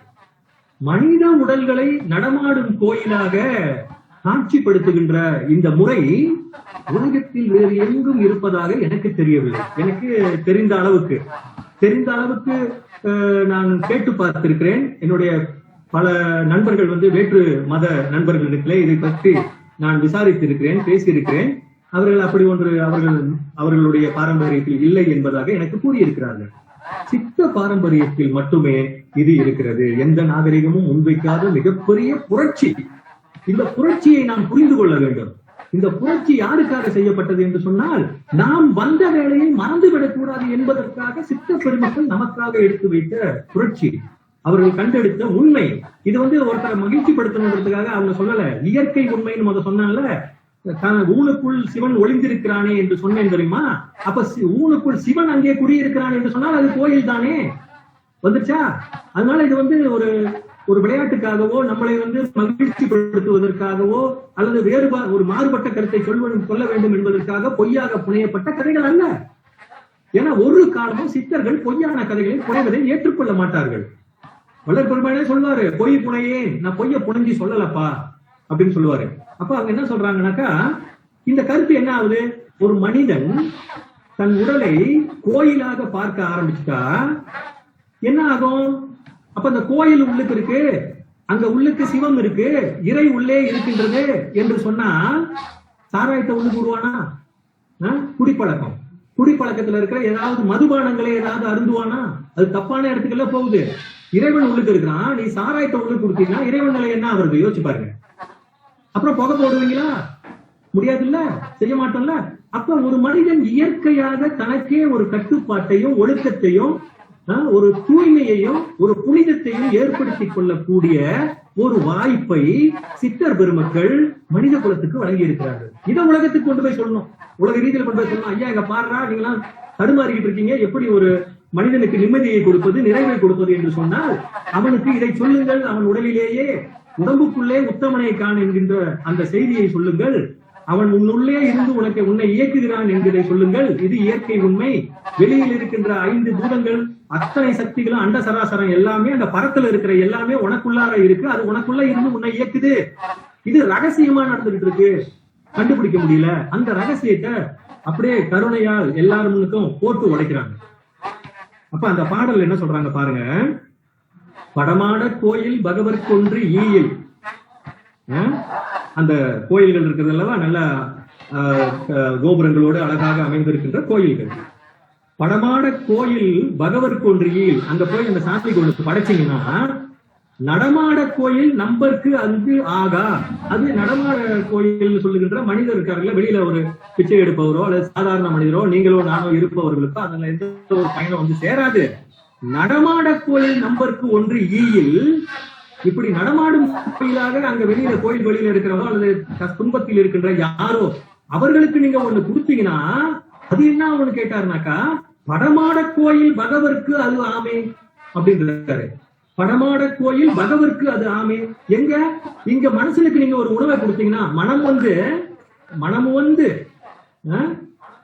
யாவருக்குமாம் பசுவுக்கு ஒரு யாவருக்குமாம் ஒரு பாட்டு இந்த நேரத்துல பாருங்க, இதை சொல்லி பாட்டு வரல, நான் அப்படி சொல்றேன். அப்ப எளிய முறையில ஒரு மனதார நீங்க வந்து ஒரு குடி சோறு கூட எடுத்து கொடுத்தீங்கன்னா ஒரு மனிதனுக்கு, துன்பத்துல இருக்கிற மனிதனுக்கு அந்த சாப்பாடானது, அந்த புண்ணியமானது நேரடியா இறைவன்கிட்ட போயிடும், இறைவனுக்கு அது ஆகும் அப்படின்றாங்க. அப்ப கோயில்ல செய்யக்கூடாதுன்னு சொல்லல, கோயில்ல செய்யறது உள்ளுக்கு நடக்க வேண்டிய விஷயத்த வெளியில பார்த்து அதன் வழியாக நாம் உள்ளுணர்வை புரிந்து கொள்வதற்கு தான் கோயில். சரி, அடுத்த இதுக்கு வந்துருவோம். இப்ப நம்மள என்ன ஒரு நம்பிக்கை அப்படின்னு ஆயிடுச்சுன்னு பாத்தீங்கன்னா, பல கோயில்கள்ல நீங்க போனீங்கன்னாக்கா அவங்க என்ன சொல்லுவாங்க, இந்த வேதியருக்கு, இப்ப நம்மலாம் பிராமணர்கள் சொல்லுவோம், பார்ப்பனர்கள் சொல்லுவோம், அவருக்கு ஒரு பசுமாடு வாங்கி கொடுத்தீங்கன்னா உங்களுடைய இந்த பாவம் தீரும், சாபம் விலகும், இது வந்து பரிகாரமாக நீங்க செய்யணும் அப்படின்னு சொல்றதெல்லாம் நீங்க கேட்டிருப்பீங்க. ஆனா திருமூலரே ரொம்ப தெளிவா சொல்லியிருக்கிறாரு, இது போன்ற மறையவர்களுக்கு, வேதியர்களுக்கு, இந்த பூசை செய்கிறவர்களுக்கு, இவர்களுக்கு நீங்க ஒரு நம்பிக்கையில அள்ளி கொடுக்குறீங்கல்ல, ஆயிரக்கணக்கில் லட்சக்கணக்கில் கொட்டி கொடுப்பதனுடைய பலன் ஒரு பக்கம் வச்சிருந்தாரு. மன்னிக்க வேண்டும்,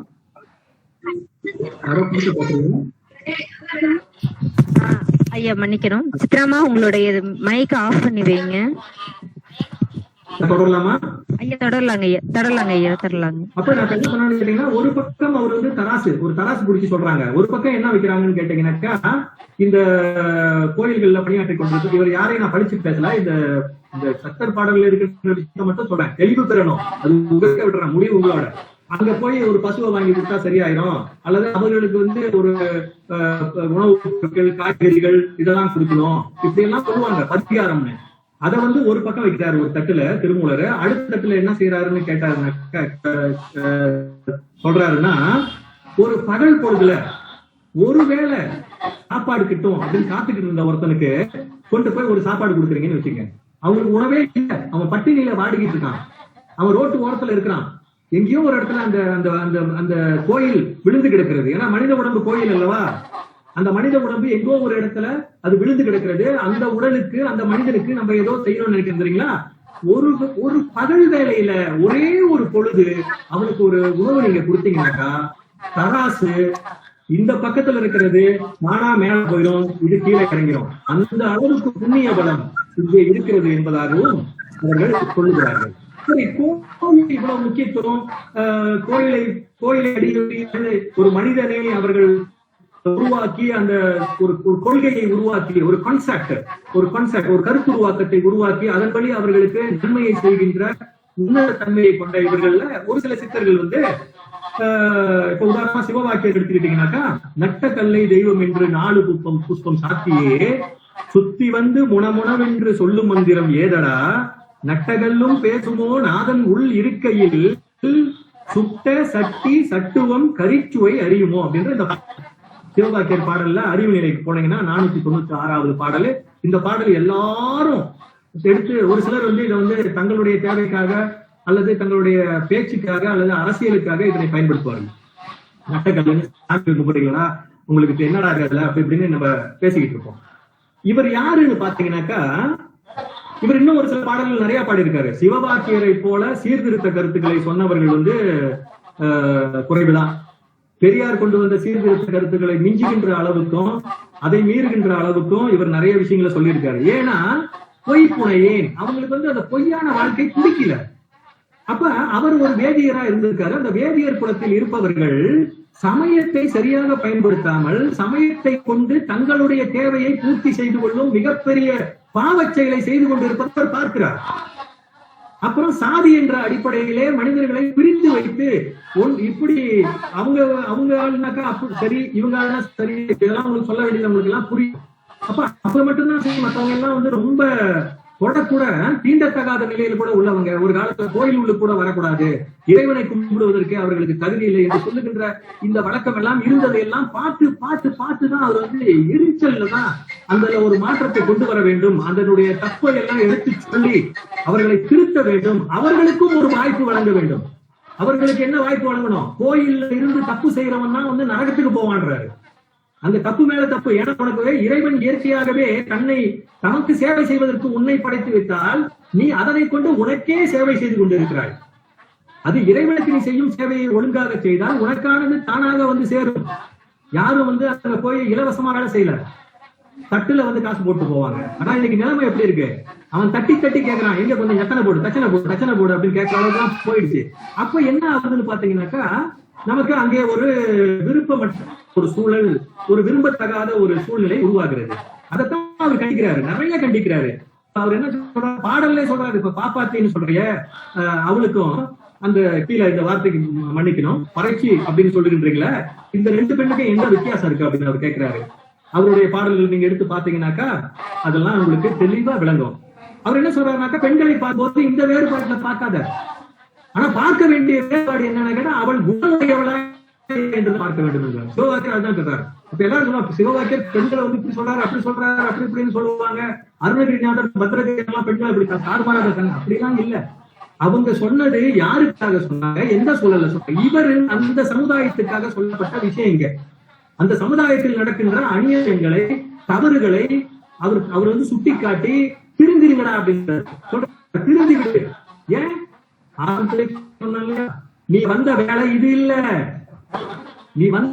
இல்ல, நீ இங்க வந்து பந்த காலை புடிச்சுக்கிட்டு அதை இன்னும் கொஞ்சம் பெருசாக்கிக்கிட்டு இருக்கிறது போதலன்னு சொல்லி மேலும் மேலும் பொய் சொல்லி சம்பாதிச்சுக்கிட்டு இருக்க. இது பெரும் பாவம் அப்படின்றத அந்த சமுதாயத்துக்கு சொல்லி விளக்க வைக்கிறாரு அவரு. இப்படி சொல்லும் போது எல்லா வேதியர்களும் தப்பானவங்க அப்படின்னு சொல்றதுக்கு இடமே இல்லை. எனக்கு தெரிந்த ஒரு சில நண்பர்கள் அவ்வளவு புனிதமாக, அவ்வளவு உயர்ந்தவர்களாக இருக்கின்றவர்களையும் நான் என்னோடு பார்த்திருக்கேன். எனக்கு பல நண்பர்கள் இருக்கிறார்கள், அது போல நல்லவர்கள் நிறைய இருக்கிறார்கள். இங்க வந்து தவறு செய்வர்கள் தான் அவர் சுட்டி சொல்றாரு.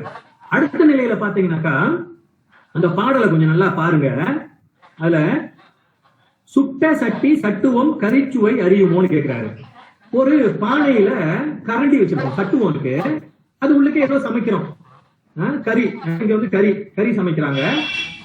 இந்த கரண்டி அந்த சுவையை அறியுமா அப்படின்னு கேட்டா, கரண்டிக்கு என்ன இருக்கு? கரண்டி எப்படி சுவையை அறிய முடியும்? அதுக்கு உயிரே இல்லை. சரியா? அடுத்து சட்டிக்கும் உயிர் இல்லை, இந்த ரெண்டுக்கும் உயிர் இல்லை. அது எப்படி அறிய முடியாது. அது போல இந்த நட்ட கல் இருக்கிறதே அதுக்கு வந்து உயிர் இல்லை அப்படின்ற மாதிரி ஒரு சிலர் பொருள் சொல்லிக்கிட்டு போறாங்க. ஆனா ஒண்ணு புரிஞ்சுக்குங்க, இந்த சட்டுவமும் இல்லை என்று சொன்னால் கறி சமைக்க முடியாது. இதை தெளிவா புரிஞ்சுக்கிட்டோம். அப்ப இந்த சட்டியும் சட்டுவமும் கருவிகள் என்பதை நாம் புரிந்து கொள்ள வேண்டும். கருவிகள் என்பதை புரிந்து கொண்டு நீ அதனை பயன்படுத்தினால் உனக்கு தேவையான சமையல் உனக்கு கிடைக்கும். அதுபோல் கல்லாலான அந்த சிலைகளை கருவிகள் என்பதாக கொண்டு, அதனை கருவிகளாக கொண்டு உன்னுள் இருக்கின்ற சிவத்தை நீ உணர்ந்து கொள்வதற்கு அது ஒரு பாடமாக, ஒரு பயிற்சியாக நீ கொண்டால் நிச்சயமாக அந்த கல்லு பேசாத உனக்குள்ளார தெய்வத்தை பேச வைக்கும். அதான் பாடசாலை என்று கூட நாம் அதனை பார்க்கலாம் என்பதாக நான் சொல்றேன். ஏன்னு கேட்டீங்கன்னா, இப்ப சிவபாக்கியரே நீங்க எடுத்துக்கிட்டீங்கன்னா, அவர் ஒரு குறப்பெண்ணை மணந்தவர். குறப்பெண்ணை மணந்து தன்னுடைய வாழ்க்கையில், அவர் வேதியராக இருந்திருந்தாலும் கூட குறப்பெண்ணை மணந்து தன்னுடைய வாழ்க்கையை அவர்கள் நடத்தி கொடுத்திருக்கிறாரு. சரி, அப்படி சொன்னதுனால சித்தர்கள் வந்து கோயில் வழிபாட்டை ஏற்கவில்லை என்று பொருளாகாது. இப்ப அவர் வந்து நான் என்ன சொன்னேன், அவர் வந்து அந்த சமுதாயத்துல நடக்கின்ற கொடுமைகளை, பிழைகளை, குற்றங்களை கடிய வேண்டும். ஏன்னா சித்தருக்கு இருக்கின்ற ஒரு மிகப்பெரிய கடமை என்னவென்று சொன்னால், ஒவ்வொரு மனிதனுக்கும் தான் வந்த வேலையை நினைவூட்டுவது. எனவே தான் வாழுகின்ற அதே சமுதாயத்தில் நடக்கின்றவர்களை கண்டும் காணாதது போல இருப்பதற்கு சிவபாக்கியர் ஒரு சாதாரண மனிதர் அல்ல, அவர் ஒரு மிகப்பெரிய சித்தர்கள்ல அவர் சிறப்பாக போற்றப்படுபவர். சப்தகாண்டம் 7000 போகர் வந்து அவரை வந்து தமிழின் சுவையை அறிந்த பெரியவர் என்ற அளவுக்கு அவரை போற்றி பாடுகின்ற பாடல்கள் நிறைய இருக்கு. சப்தகாண்டம் 7000 நீங்க சிவபாக்கிய பகுதியை எடுத்து பாருங்க. அந்த அளவுக்கு அவர் தமிழின் இனிமையை வந்து போகர் கண்டு ரசிச்சிருக்கிறார், சொல்லி இருக்கிறார். சரி, அப்ப சிவபாக்கியர் வந்து இன்னொரு பகுதியும் பார்க்கணும். இன்னொரு பகுதியில நீங்க என்ன பார்க்கணும்னாக்கா, அவர் யோக நெறியில் நின்றவர். இறுதியாக யோக நெறிக்கு வந்துட்டாரு. யோக நெறியில் நிற்பவர்கள் என்ன செய்வாங்கன்னு கேட்டீங்கன்னா, அக வழிபாட்டுக்கு தான் முக்கியத்துவம் கொடுப்பாங்க. புற வழிபாட்டுக்கு வந்து அதிகம் இடம் கொடுக்க மாட்டாங்க. ஒரு சிலர் அறவே ஏற்றுக்கொள்ள மாட்டாங்க, ஒரு சிலர் அதுக்கு முக்கியத்துவம் அறவே கொடுக்க மாட்டாங்க.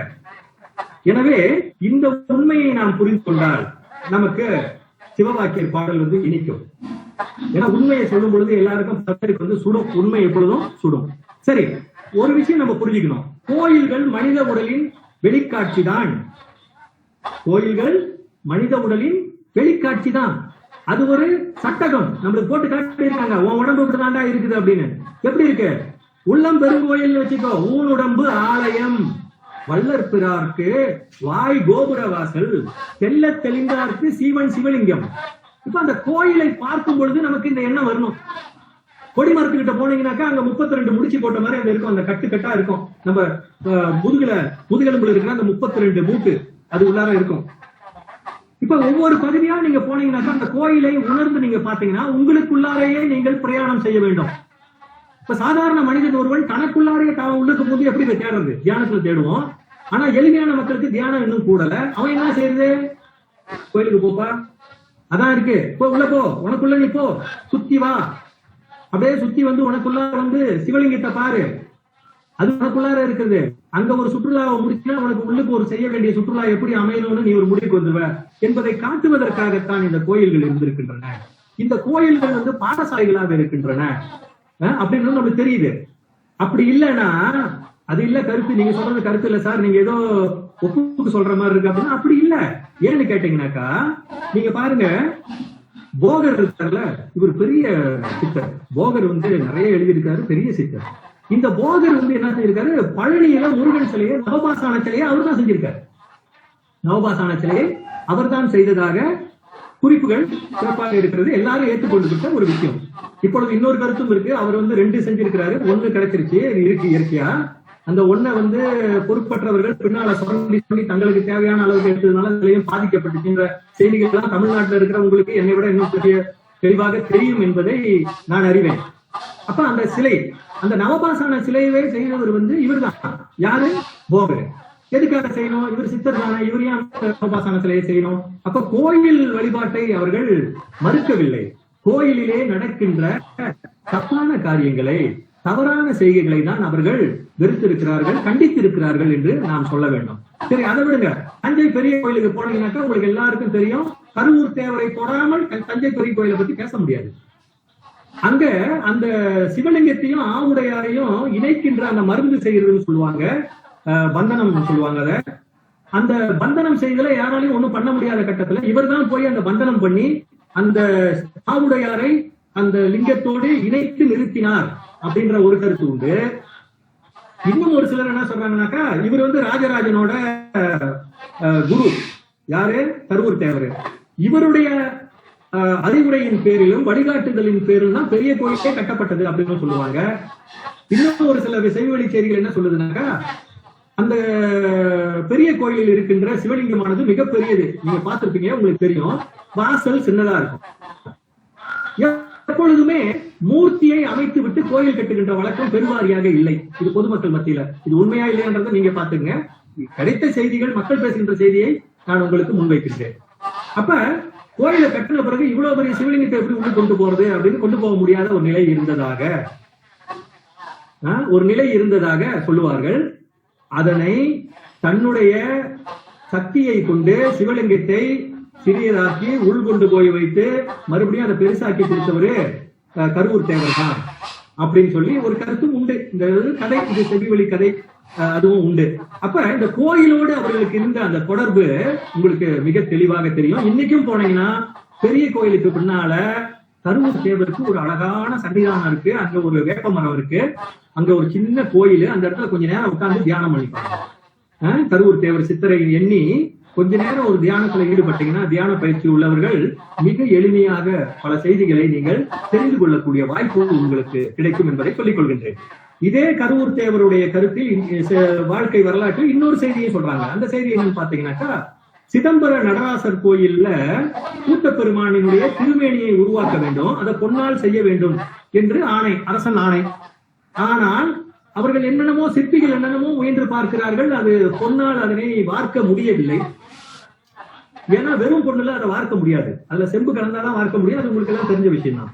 அப்ப நம்ம கருவூர் தேவர் பெருமான் தான் போய் அதையும் செம்பை கொஞ்சம் கலந்து அந்த சிலையை வார்த்து கொடுத்ததாக ஒரு கதை உண்டு. அதனால அவருக்கு ஏற்பட்ட பாதிப்பும் சொல்லப்பட்டு இருக்கு. பிற காலத்துல அது சொல்லப்பட்டிருக்கிற செய்திகளா இருக்கு. சரி, இதற்கும் மேல 11ஆம் திருமுறையில கருவூர் தேவருடைய பாடல்கள் வருகின்றன. 11ஆம் திருமுறை சைவ திருமுறைகள்ல 11வது திருமுறையில இவருடைய பாடலும் வருது, ஒரு பகுதியா வருது. அதுல 10 சிவத்தலங்களுக்கு அவர் பதிகம் பாடியிருக்கிறார். 10 சிவத்தலங்களுக்கு அவர் பதிகம் பாடியிருக்கிறார். எப்படி இவர் ஒரு கோயில் வழிபாட்டை எதிர்ப்பவர்கள் அல்லது கோயில் வழிபாடு சரியில்லை என்று சொல்பவர்கள் எப்படி 10 கோயில்களுக்கு அல்லது திருத்தலங்களுக்கு, சிவத்தலங்களுக்கு, குறிப்பா சிவத்தலங்களுக்கு 10 சிவத்தலங்களுக்கு அவர்கள் பதிகம் எழுத முடியும்? அப்படி இதையெல்லாம் நாம் தெளிவாக எடுத்து பார்க்க வேண்டும். சரி, இப்ப இவ்வளவு பேசிக்கிட்டு வந்துட்டோம். வந்த பிறகு நமக்கு ஒரு விஷயம் தெரியுது. தற்போது ஒரு கருத்து புரிகின்றது. ஏட்டு சுரக்காய் கறிக்கு உதவுமா அப்படின்னு கேட்டா உதவாது.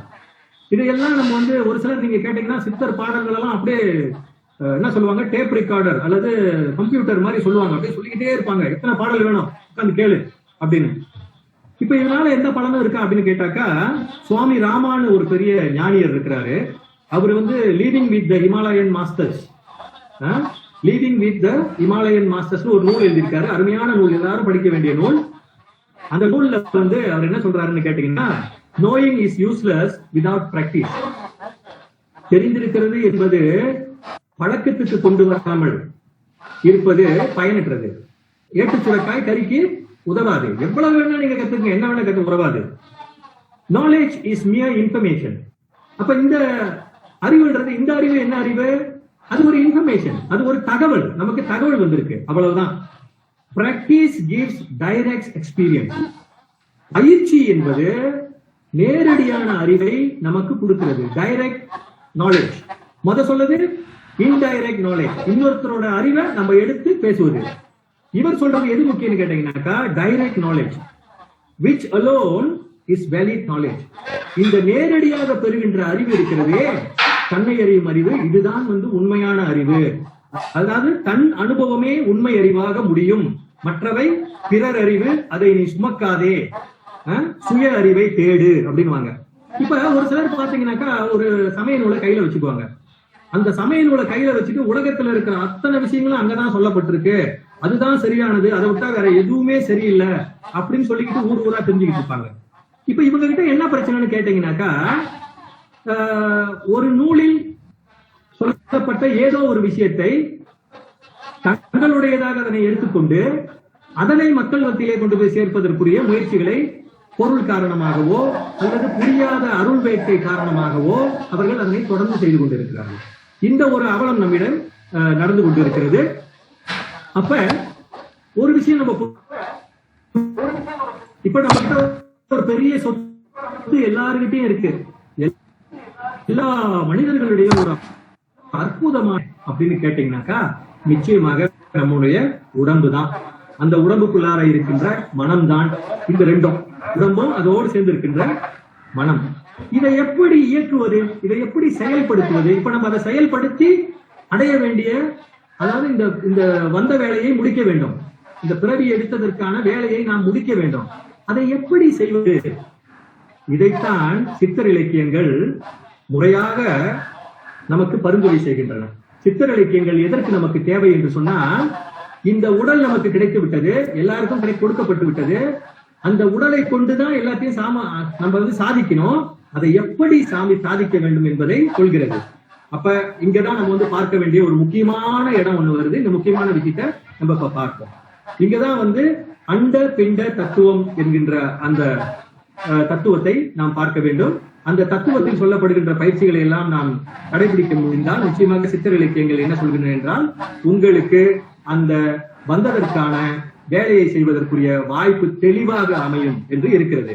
எனவே முதற்படி என்ன என்று கேட்டால், உங்களுடைய ஊன் உடம்பை தயார்படுத்துதல், அதற்கு இயற்கையோடு இயைந்த வாழ்க்கையை நடத்துதல் வேண்டும்.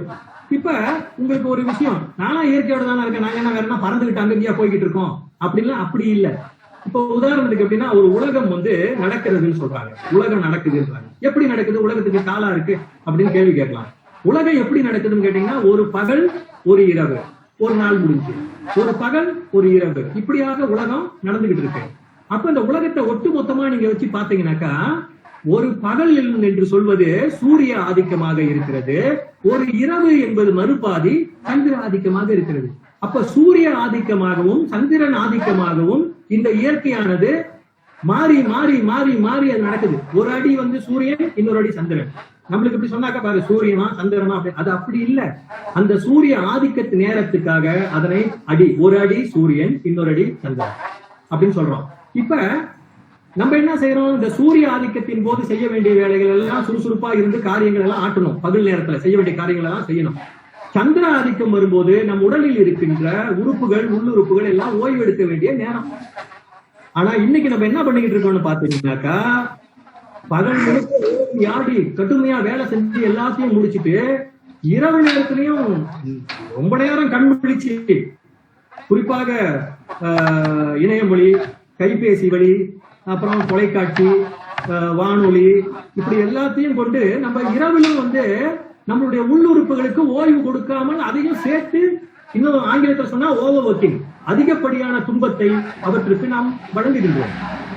ஒரு பொழுதும் நம்ம கண்ணு வந்து நம்மளோட இருக்க, நம்மளுக்கு இவ்வளவு காரியங்களை செஞ்சு கொடுக்குற, அது மேல கொஞ்சம் கருணை கொள்ளக்கூடாதா, கொஞ்சம் ஓய்வு எடுக்கணும் அப்படின்னு நினைக்கிற எண்ணமே நமக்கு இல்ல. வயிற்றை யாரும் நினைச்சு பாக்குறோமா? வயிற்றை இப்பதான் சாப்பிட்டுருப்போம், அடுத்து யாராவது ஒண்ணு கொண்டு வந்தாக்கா அதை திரும்ப தூக்கி போட்டுருவோம். திருவள்ளுவர் என்ன சொல்றாரு? திருவள்ளுவரும் ஒரு சித்தர், அவர் ஞான வெட்டியான ஒரு நூல் எழுதி இருப்பதாக ஒரு கருத்து உண்டு. அப்படி ஒரு நூலும் உண்டு. அதை இந்த திருக்குறள் எழுதியவர் தான் எழுதினாரா என்று ஒரு சிலர் கேள்வி கேட்பது உண்டு.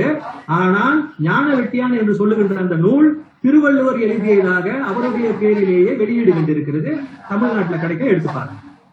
அப்ப அவர் என்ன சொல்றாருனாக்கா, உண்ட உணவு செரித்த பிறகுதான், அது கழிந்த பிறகுதான் நீங்க மறு சாப்பாடு சாப்பிடணும். நம்ம இன்னைக்கு அப்படியே சாப்பிடுறோம். குறிப்பா மலேசிய நாடுலாம் நீங்க எடுத்துக்கிட்டீங்கன்னாக்கா, இது வந்து ஒரு சாப்பாட்டுக்கே பேர் போன ஒரு ஊரு. இங்க யாராவது மாநாடுகளுக்கு எதுக்காவது வந்திருக்கீங்கன்னாக்கா உங்களுக்கு தெரியும், காலையில ஒரு பசியார, உங்க ஊர்ல பிரேக்ஃபாஸ்ட்னு சொல்லுவீங்க, அது பழக்கமாயிடுச்சு உங்களுக்கு. நாங்க இங்க பசியாரல் அப்படின்னு சொல்லுவோம், பசியார அப்படின்னு சொல்லுவோம். 7 மணி 8 மணிக்கு கொடுத்துருவோம். 8 மணிக்கெல்லாம் பசியார நிறுத்திடுவாங்க. 10-10:30 மணிக்கு ஒரு டீ ஒரு வடை கொடுப்பாங்க. 1 மணிக்கு மறுபடியும் சாப்பாடு வந்துடும். 4 மணிக்கு மறுபடியும் டீ வந்துடும். அப்புறம் 8 மணிக்கு மறுபடியும் சாப்பாடு வரும்.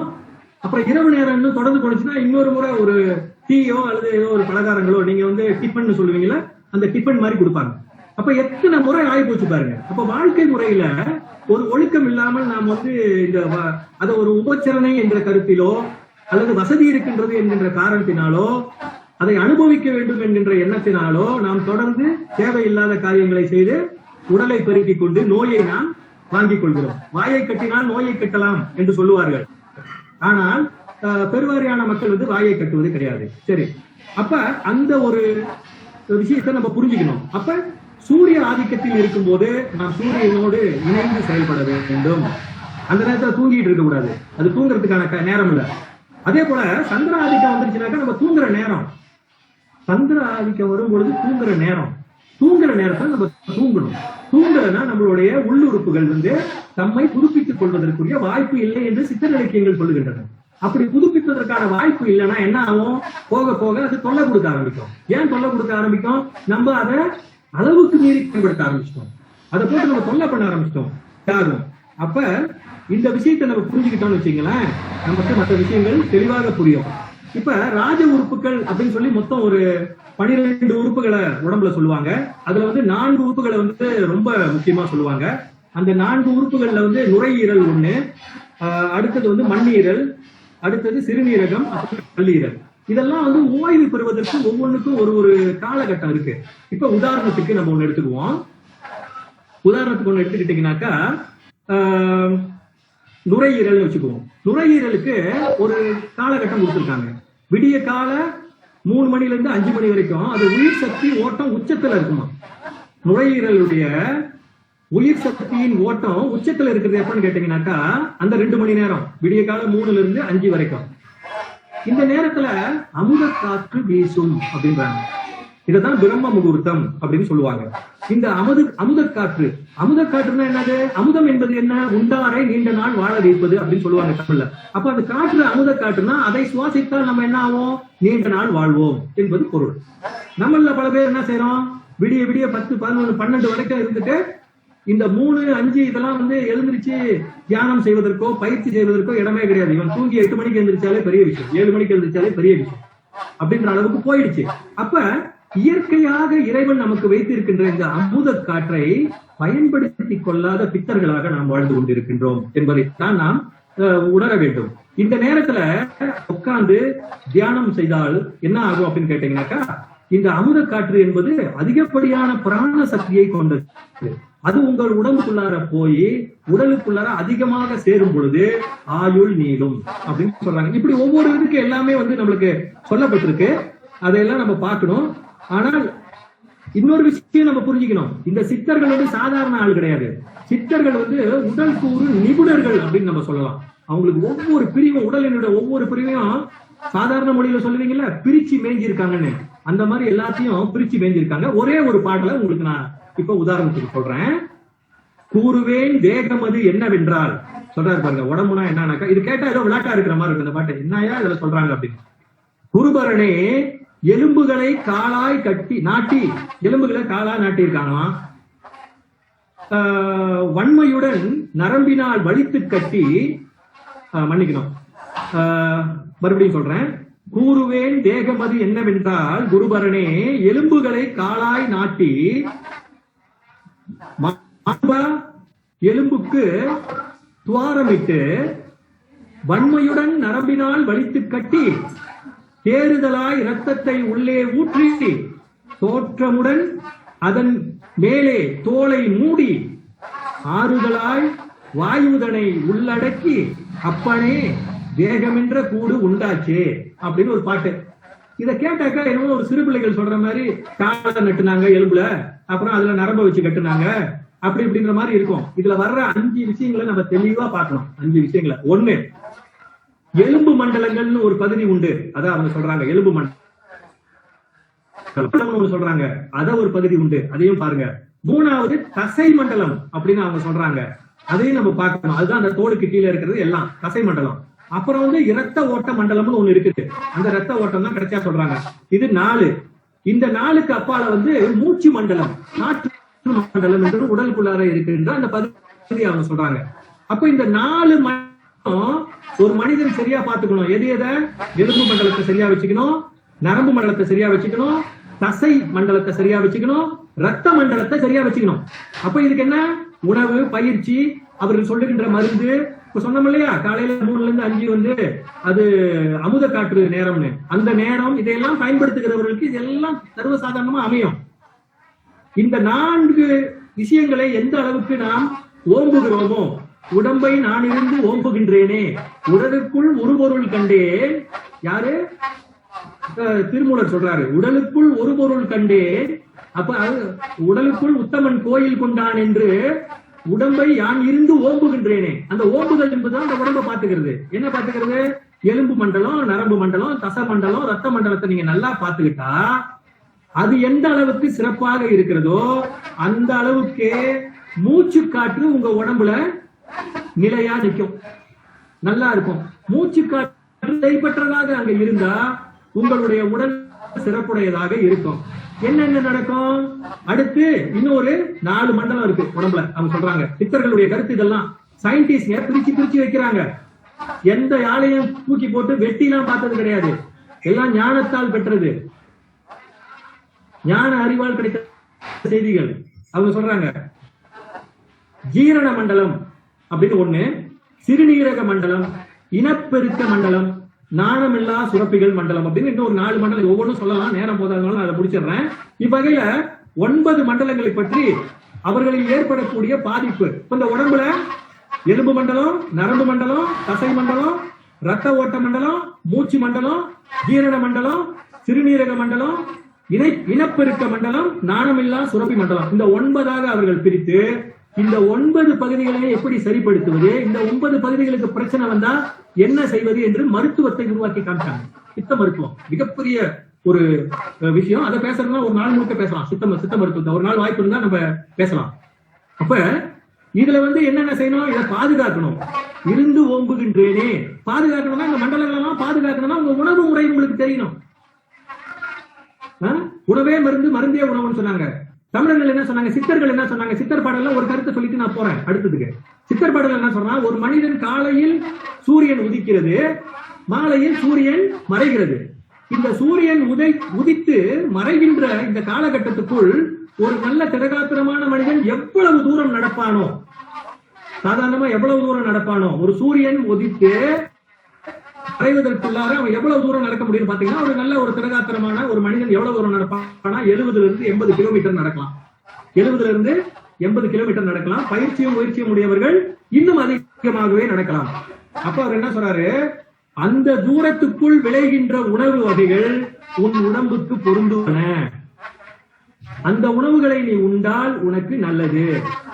இது என்ன இது அப்படின்னு கேட்டீங்கன்னா, இப்ப தமிழகத்துல நம்ம 70 கிலோமீட்டர் நடந்தாலும் சரி, 10 கிலோமீட்டர் 20 கிலோமீட்டர் நடந்தாலும் சரி, நம்மளுக்கு விளைவதாக இருப்பது நெல்லு தான், அரிசி உணவு தான்.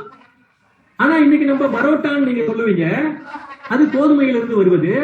கோதுமையை நீங்க 70 கிலோமீட்டர் நடந்தா என்ன, 100 கிலோமீட்டர் இருந்தா கூட கோதுமை வராது. தமிழ்நாட்டுல கோதுமை இல்ல, நமக்குரிய உணவு இல்ல, தானியம் இல்ல. அது நல்ல தானியம் தான், அதுல கருத்து வேறுபாடு இல்ல, அது மற்றவங்களுக்கு, நமக்கு இல்ல. எனவே கோதுமையை நாம் சாப்பிடும் பொழுது அது நமக்கு பொருந்துவதாக இல்லை. சித்தர்கள் உங்களுடைய டிஎன்ஏ பத்தி பேசுறாங்க. உங்களுடைய டிஎன்ஏக்கு பொருந்துகின்றது எதுனா, நீங்க எங்க பிறந்தீங்களோ அங்க இருந்து அந்த சுற்று வட்டாரத்தில் ஒரு 70 கிலோமீட்டர் சுற்றளவில் இருக்கின்ற உணவுகள் உனக்கு பொருந்தும். அப்ப தமிழர்கள், தமிழ்நாட்டில் இருப்பவர்கள் எல்லாருக்குமே எது பொருந்தும்னா, அரிசி உணவு சிறப்பாக பொருந்தும். சாமை, அந்தாண்ட மத்த குதிரைவாளி இப்படின்னு சொல்ற எல்லா திணைகளும் உங்களுக்கு பயன்படும். ஆனால் கோதுமை என்பது உங்களுக்கு பொருந்தாத ஒன்று. அதனாலதான் பரோட்டா சாப்பிடுவது நல்லதில்லை அப்படின்னு சொல்லுவாங்க. அதனாலதான் பரோட்டா சாப்பிடுவது நல்லதில்லை, அதை தவிர்க்க வேண்டும் என்றும் சொல்லுவார்கள். இது நான் பரோட்டாவுக்கு எதிர்ப்பாக பேசல, உண்மை தத்துவம் என்னவோ அதை நான் உங்களுக்கு சொல்லிக்கிட்டு இருக்கேன். சரி, இப்ப இந்த சித்தர்கள் ஒட்டுமொத்தத்துல இதை எப்படி செஞ்சிருக்காங்கன்னு பாத்தீங்கன்னா, 3 அடிப்படை விஷயங்களை வச்சு அவங்க செஞ்சிருக்காங்க. ஒண்ணு, இயற்கை மெய்யுணர்வு, நேச்சர் மிஸ்டிசிசம் என்று சொல்வார்கள். உலக படைப்புகள் அனைத்திலும் இறைவனை காண்பது, இது 1வது அவங்களுடைய பாடம், மிகப்பெரிய பாடம். ஆன்ம மெய்யுணர்வு, சோல் மிஸ்டிசிசம், தனக்குள் சிவனை சீவனாக காண்பது 2வது. இறை மெய்யுணர்வு, காட் மிஸ்டிசிசம், ஆன்மா தனது ஆதியான இறையில் இணைவது. இவ்வளவுதான் இந்த 3 கட்டம்.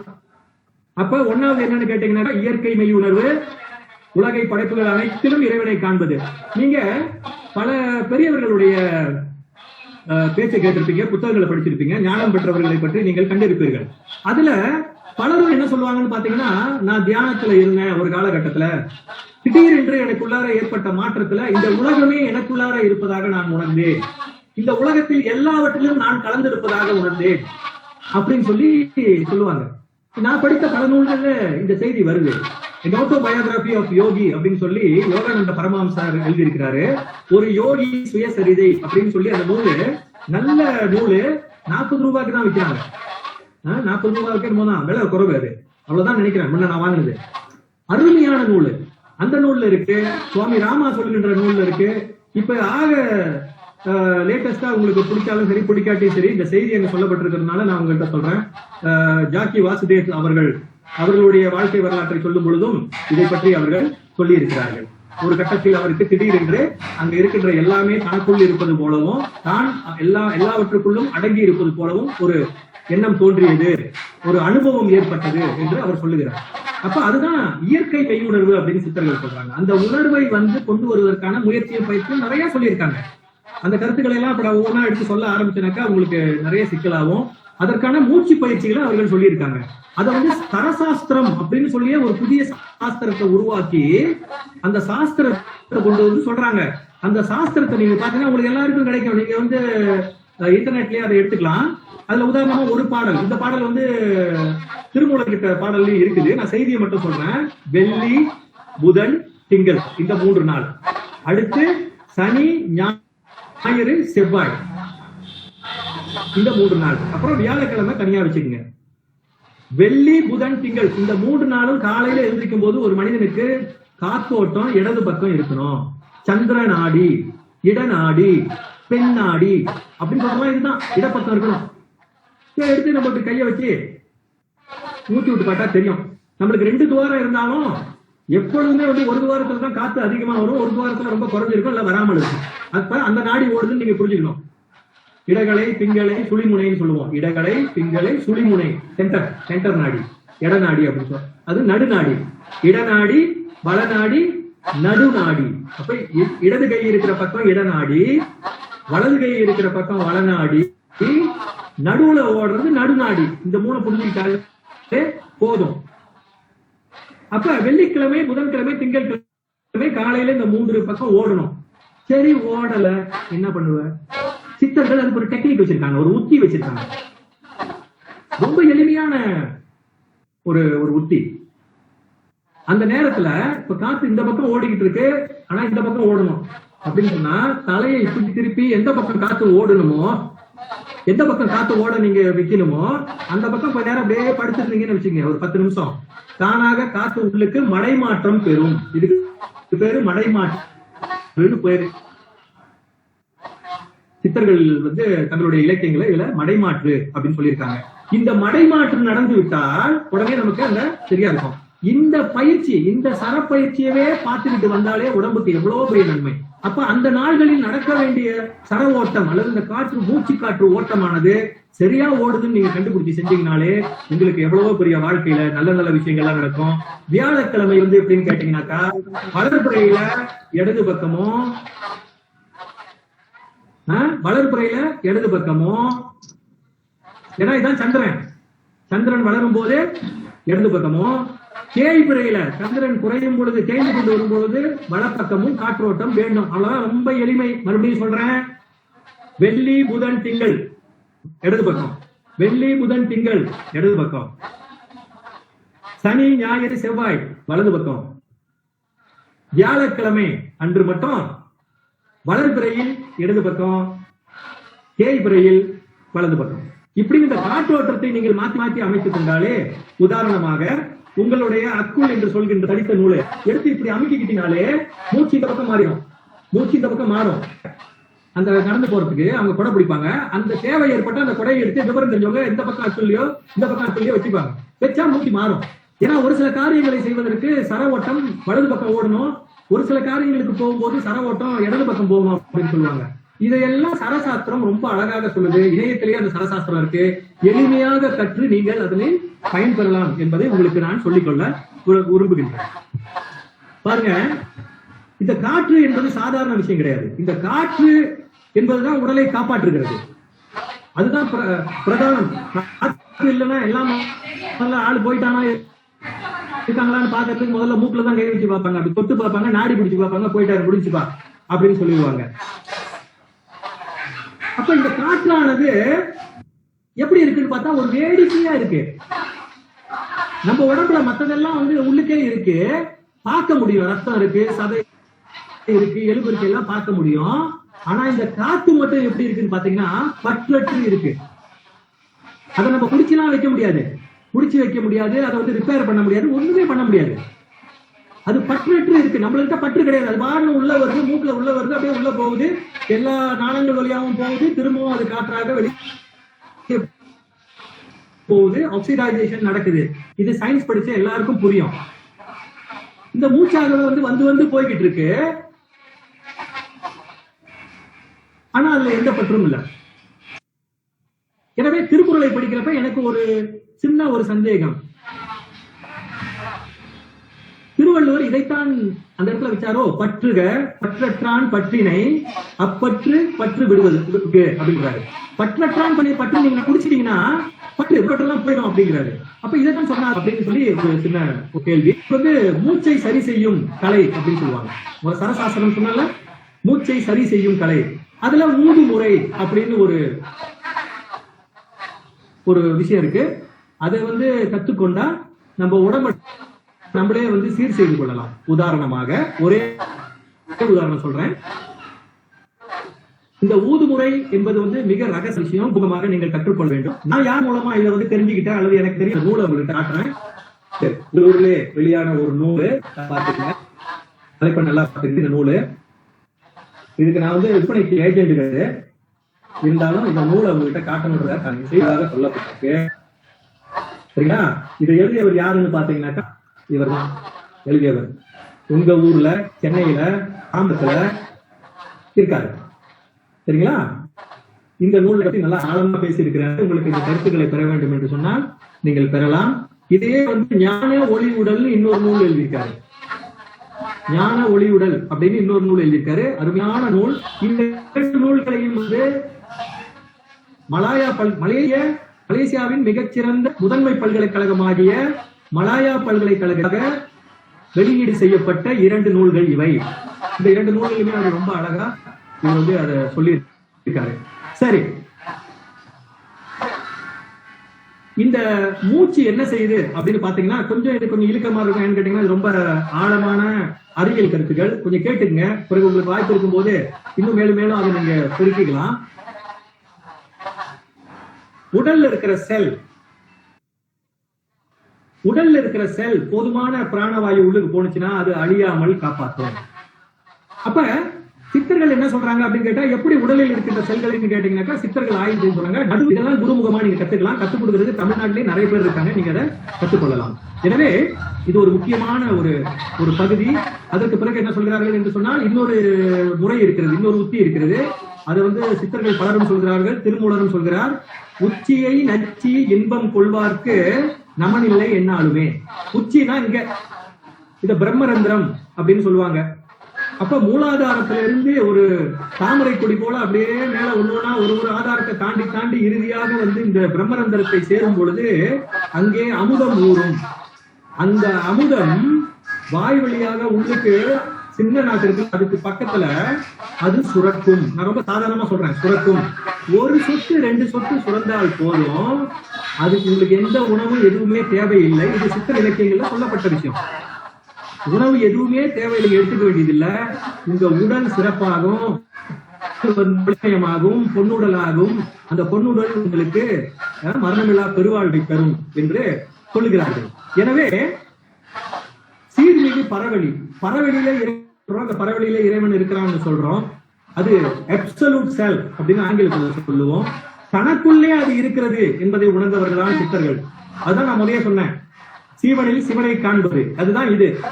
அப்ப அவங்க இந்த எடுத்த சரீரத்தை அழியாமல் பாதுகாத்து அதிலே சீவனை சிவனாக காணும் வரை அவர்கள் விடுவது கிடையாது. இன்னும் கொஞ்சம் உள்ளுக்கு போனீங்கன்னா, அறிவியல் தெரிஞ்சவங்க யாராவது இருந்தீங்கன்னா, விஞ்ஞானத்துல இருந்தீங்கன்னா, இன்னும் ஒரு சில விஷயங்களை சொல்றேன். ஏன்னா இது சொல்லாம போனா எல்லாரும் பேசிட்டு போனது மாதிரி போயிடும். அணுவில் உள்ள புரோட்டீன் துகளாக ஒளிரும் அணுவானது பரத்தில் உள்ள தன் இணை அணுவை சார்ந்தே இருக்கிறது. இத ரிலேட்டிவிட்டி தியரின்னு சொல்லுவாங்க. ரிலேட்டிவிட்டி தியரினாக்கா பல லைட் இயர்ஸ்க்கு அப்பால ஒரு அணு இருக்கு, இங்குள்ள ஜோடி அணு அங்க இருக்கு அப்படின்னு சொல்லுவாங்க. நீங்க ரிலேட்டிவிட்டி தியரின்னு ஆங்கிலத்தை படிச்சீங்கன்னா உங்களுக்கு அது வரும். மறுபடியும் சொல்றேன், ஒரு அணு நம்ம உடம்புல இருக்கிற அணுவில் உள்ள புரோட்டீன் இருக்குல்ல, அந்த புரோட்டீன் துகள் இருக்குல்ல, அது வெளிச்சமா இருக்கு. அப்ப அணுவில் உள்ள புரோட்டீன் துகளான ஒளிரும் அணுவானது, அதுக்குள்ள இருக்கிற அந்த பகுதி அணு பரத்தில் உள்ள தன் இணை அணுவை சார்ந்து இருக்கிறது. அந்த பரத்தில் இருக்கிற இணையோடு அது தொடர்பு கொண்டு இருக்கு. இந்த 2 நிலையில இது நடந்துகிட்டு இருக்கு. அதனாலதான் அண்டத்தில் உள்ளது பிண்டத்தில் உள்ளது